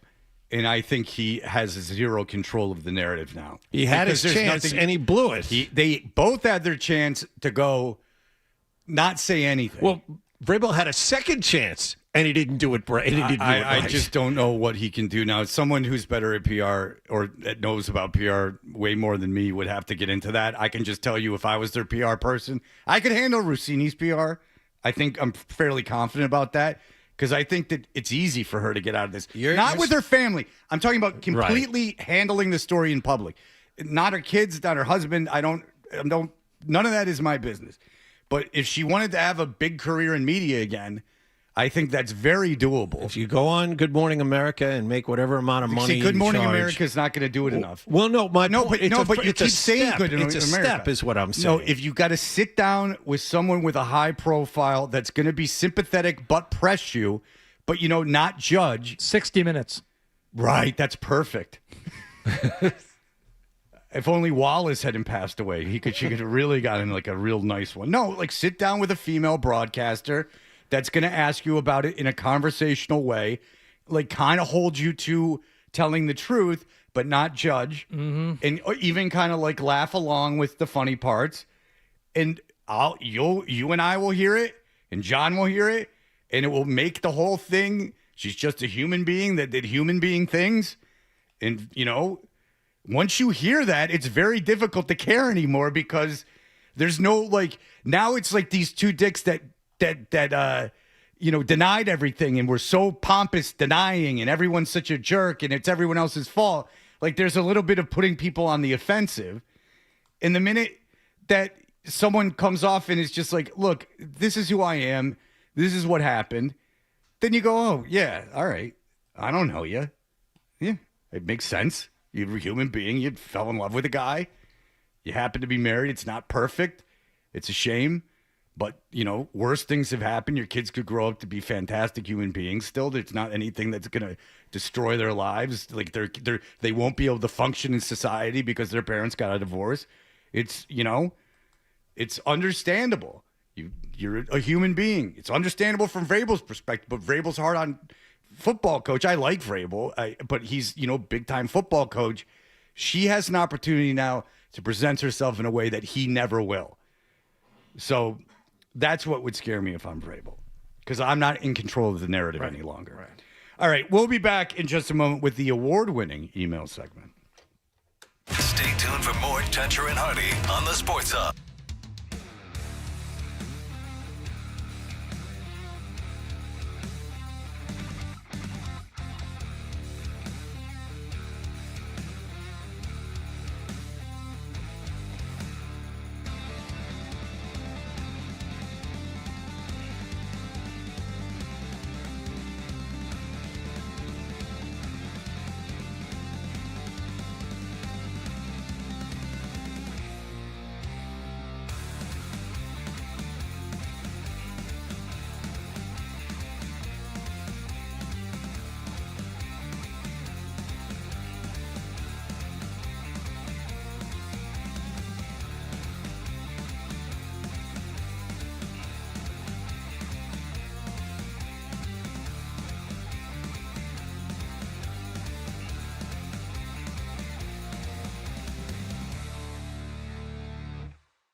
Hey, we are Toucher and Hardy, our award-winning email segment that we came up with. No one else has ever done it. Is powered by Jeffrey Glassman Injury Lawyers. If you've been hurt in a car or work accident, you got to get Glassman. Don't just send an email. Call all sevens at 617-777-7777 or visit gottagetglassman.com. Hardy, you have an email, and then we're going to get to a little something different. From Not Gary Tangway. Yeah! Riff with me. Yeah, riff it, baby. Open. Fade from black to a dewy morning at the local canine long jump competition. Big T and Buffy are going through their pre-jump synchronized stretching routine when they're interrupted by an unsettling scene. Jump cut to a close-up of Mrs. Lloyd's face screaming, "That's my wiener!" as a man runs off with her prized penis-shaped pet. Right. So, Lloyd. Right. So it's a joke, right? Middle you go penis, and you're like, they're going to get body, but then it's a dog, and you're like, hello, for the kids. Middle of the movie, bunch of dogs jumping, bunch of dogs humping, and some other stuff. End scene. Big T and Buffy stand atop the podium celebrating their win. Mrs. Lloyd and her wiener sit nearby enjoying a plate of shrimp scampi prepared by an eagle. I think we got something here. Yeah, we're gonna ride the wiener dog joke till it falls off the rails. I think it's good for at least 6 laughs. Middle of the movie, a bunch of dogs jumping, bunch of dogs humping, fiddling the rhythm. Well, humping like in Benny Hill style, like real sped up. Right. Yeah. Like a montage. But you know all that stuff. Like, like they get into a pile of oysters or something. They get all like aroused and then like dee-dee-dee-dee-dee, and then you're like, whatever. It's an elevator pitch. You got to fill in the middle for me. Yeah, leave it up to the Poindexter's writers to come up with 6 wiener jokes, but I think they write themselves. Am I right or am I wrong? Look this way. No, it's this way. Yeah, right? So we keep the G, right, kids? Yeah. Right. We get the kids in there. Look, Toy Story's got stuff for the adults in it, too. Let's go. Let's play. All right. So I did not get to hear the radio station yesterday. I apologize for that. My parents were in town, and I had other things. There was a lot of hearing teeth being sucked in the car when my father sat next to me, so there was no time for the radio. But what did I miss? Well, you missed Scott Zolak calling into multiple programs yesterday. Oh. Now, I've often lamented the fact that Scott seems to pay more attention to other shows other than his own, but he listens very intently to Felger and Maz and to Joe Murray. So we've got a couple of calls here of Zoe calling in to both of these shows. Now, this first one is Felger and Maz? Felger Maz is the first one. And they took him. Yes. Huh. Wow. Interesting. It's time Scott to play and around. Welcome back to the show. Zoe's on line 6. What, Zoe? What? Worst microwave ever. It's Paul eats fish up in it. Okay, so this is Felger was lamenting earlier in the show that the microwave is not only filthy, and I'm sure he brought that up, that the microwave is really disgusting, but sometimes there is time left on the microwave. Somebody microwaves something for a minute and they leave 47 seconds left. Or 15 seconds left on the clock. How did he refer to the people as? The frat boys sales guys. So you can tell Scott Scott. You know why I call him Scott is because my daughter's name's Zoe, so I call her Zoe. Oh. So I just figured it out the other day. That's why I call him Scott. It's all it's subconscious that I do it. Sure. But anyway, so Felger's thing was that, like, Felger had a crazy college life when he's like, these frat kids in their microwaves. Like, I remember when Fidel pranked the administration by leaving 30 seconds on every microwave in the building. Like, the frat guys with their microwave times. Ugh. And by the way, you shouldn't be needing to put anything in the microwave for over 30 seconds in this building.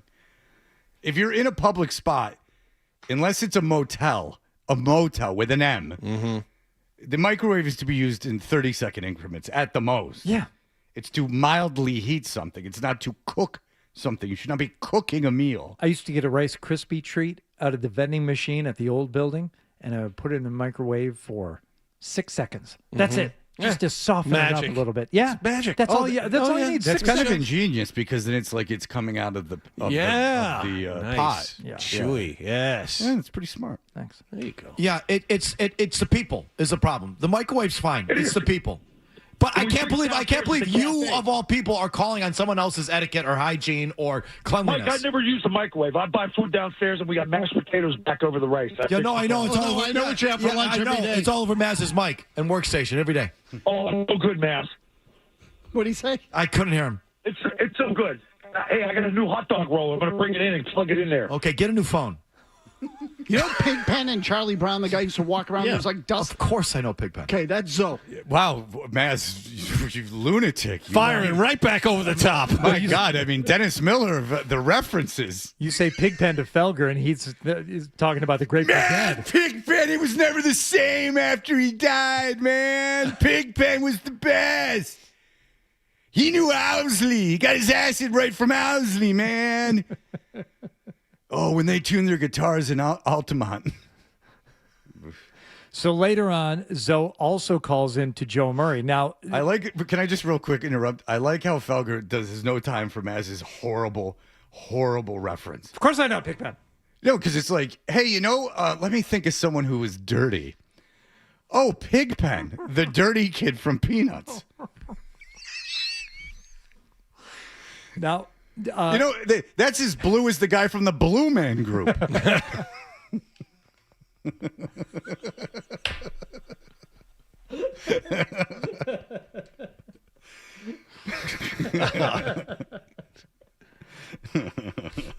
He's fat like Fat Albert.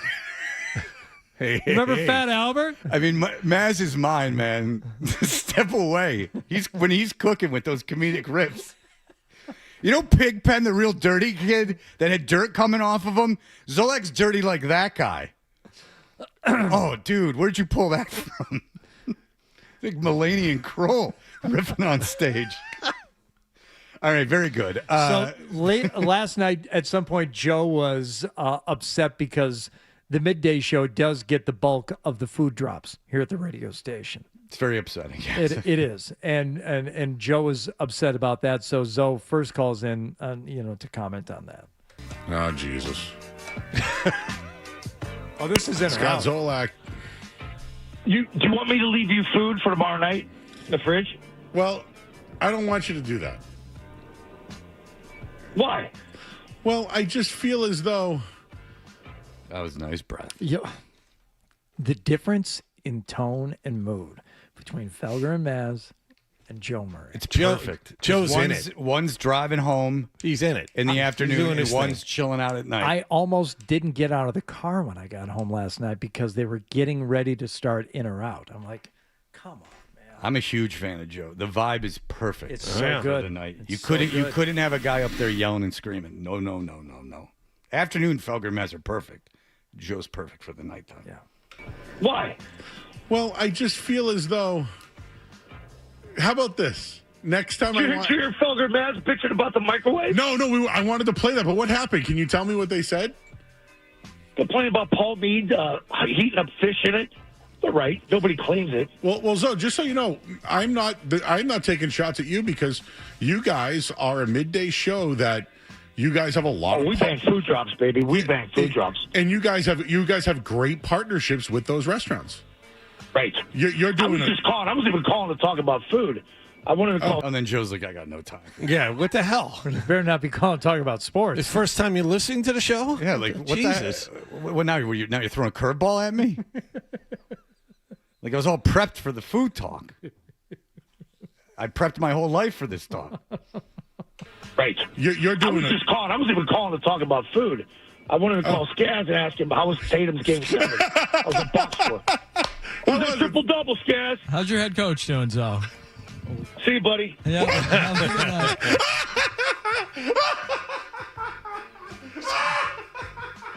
What? He just heard Maz's Pigpen line. Oh. You leave him alone. Oh, Hardy. You stop it. That was bad. Now, Fred. Felger even knew. I got to give Felger a lot of credit. Of course I know Pigpen. It wasn't funny. At least pull something obscure that they don't know. Then they can't accuse. Then you can just accuse them of being too dumb for the joke. What a mic drop! What a mic drop! Holy smokes, guys! All right, well, there you go. It's a tale of two moods. Calm, cool, and relaxed into very excited. Good to hear Joe's breathing outside of the fabulous day after the May the 4th be with you bit when we heard Joe's breathing portraying Darth Vader. No, I am not your father.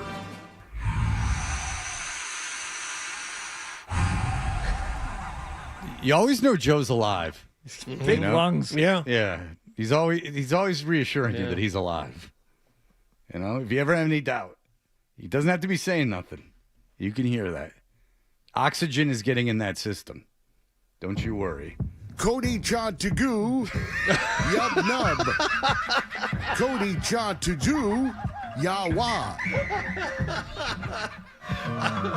Yub nub. Yub nub. Cody Cha to do, yub nub. Cody Cha to do, yawa. Cody Cha to do, yacha. Hallelujah move. All right, I should probably say something. I just saw they're bringing champagne in. Today is Pebbles' last day. Yes. And Pebbles has been a part of morning radio, very successful, very loved, award-winning, a lot of philanthropic endeavors.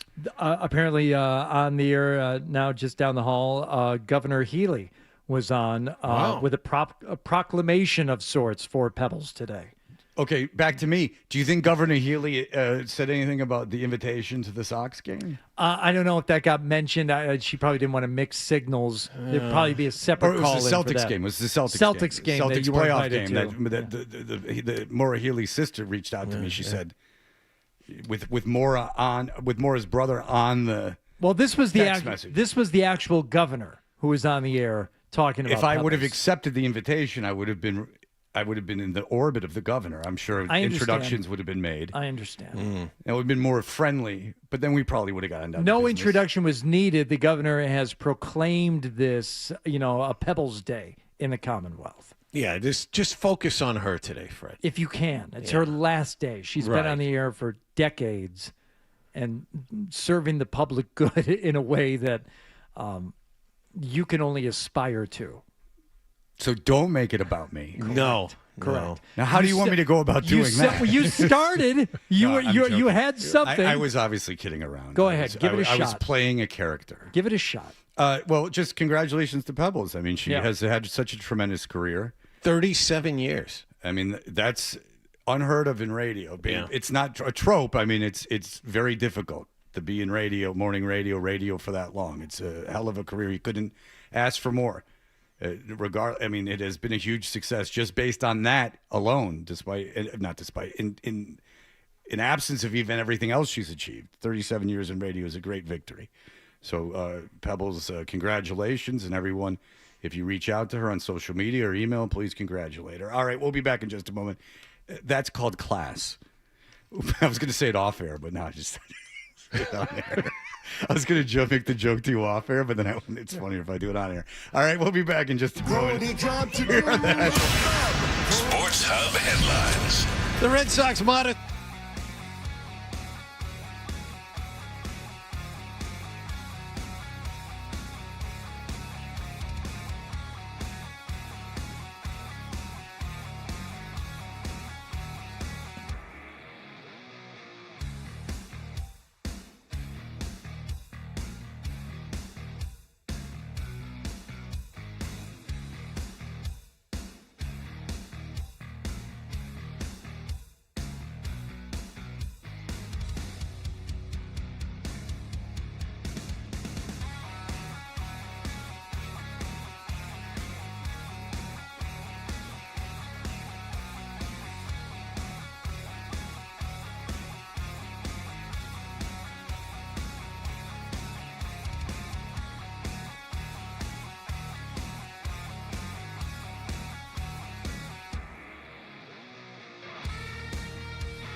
like these. To climb up a tree.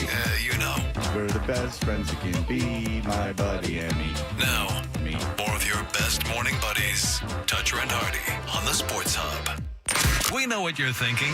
What could I possibly have missed from the show? It's time for The Stack on Toucher and Hardy. Oh, we are just moments away from me boarding my dog, which is a nice little perk to traveling, coming home to a $300 bill. That's nice. Want a weekend away? Well, that will cost you an extra $300. You thought you were done spending money. No. All right, Hardy, what do you have for the people? This headline popped out to me from the Boston Globe. This Gen X game is suddenly everywhere at Massachusetts high schools. Hacky sack. Correct. Yes. I've never seen something explode as quickly as this. Really? Teachers are in shock. Hacky sacks are sold out everywhere, and no one can quite explain why a Gen X stoner game, I take offense to that, is suddenly the hottest thing. Do you know how this started? No, it's got to be TikTok because my son's super everywhere. Into it. Billy Baker wrote a really good story about this in the Globe. He said, how did this begin? There was a spark before April break of this year, right? So just going back a month or so, a few TikTok and Instagram videos, which led many kids to ask their parents if they had a hacky sack. Overnight, the hashtag Spread Sack, Not the Hate was trending, and a flood of Massachusetts high schools suddenly had student-created social media pages for their sack team. There's also an MIAA official hacky sack rankings, which Billy says is very unofficial, created by a mystery student, and it started with 35 schools ranked by their video output. By May 5th, the rankings have ballooned to 96 schools. Well, my son, anything that requires kicking or throwing or anything is immediately just because he has trouble sitting unless he's texting. Yes. So he has gotten this hacky sack, and I will say his school ends in 3 weeks, that he will not have ever picked up a hacky sack again in 3 weeks. Bomb Footbags in Lake Tahoe, California, told the Globe, he said, I'm 41. I've been selling hacky sacks since I was a teenager. On a good day, I get 200 to 300 visitors to my website. Right now, we're pushing 4,000. He's getting over 10 times the amount of visitors to his website. He's got to be the worst busser at Applebee's because he's probably constantly distracted by orders. Very quickly for Adam, 12 free things to do this weekend. I don't have to tell you 12. Yeah. Somerville Porch Fest is this weekend. Yes, it is. Now Where you do will I be go? playing. Who do I see? I will not be playing Somerville Porch Fest. No, I will not be playing. But you have in the past. No, I've never played Somerville. We'll do Arlington and Malden. You missed Natick last year. We'll be at Idle Hands Brewing for the Malden Porch Fest at the end of the month. That's going to be fun. I love Idle Hands. Well, how is that a Malden Porch Fest if you're at a money-making corporation? You got Porch out back. It's an independent brewery. Struggling. Independent breweries are struggling. Yes, they are, actually. That's why we need to give them our business. That's right. Everyone start drinking. That's what Adam says. That's right. What Especially, else? no, just you and Hardy. That's all. No. We have a problem with it. You don't want that. That's you want the opposite of alcoholics. Not a good idea. You want the opposite of that. Yeah. I think you wouldn't review that. It would be better if you and John did it. Yeah. Ryan, did Ryan tell you he's playing golf today and tomorrow? No, is that right? him. I thought he would tell you that just to win you over, much like I tell my father I know someone who knows RFK. I thought he would be working on the Sports Hub Golf Club for this weekend, but that's not been put to bed. It's all taken care of. It's all right. He's gone full Baba Booey on you. He doesn't like you doing activities on the weekend because it takes you away from the golf show. I am very mean to him. Ryan, you've been put in that. The golf club has become so important to him that he does not want you even doing anything on the weekends. Wow. Get some content while you're out there on the course. Interview somebody. Do It could be anybody. And it's like literally anybody. What you doing? Playing golf? Oh yeah. Yeah. What you swinging with? There's a bit right there. What you swinging with? Yeah, but it's all just based on distance. It's not like you could dig with anything, shovel with anything. All right, I am off to Detroit, Michigan. Have a good trip. Have fun. Safe travels. All right, everyone have a great weekend. Bye.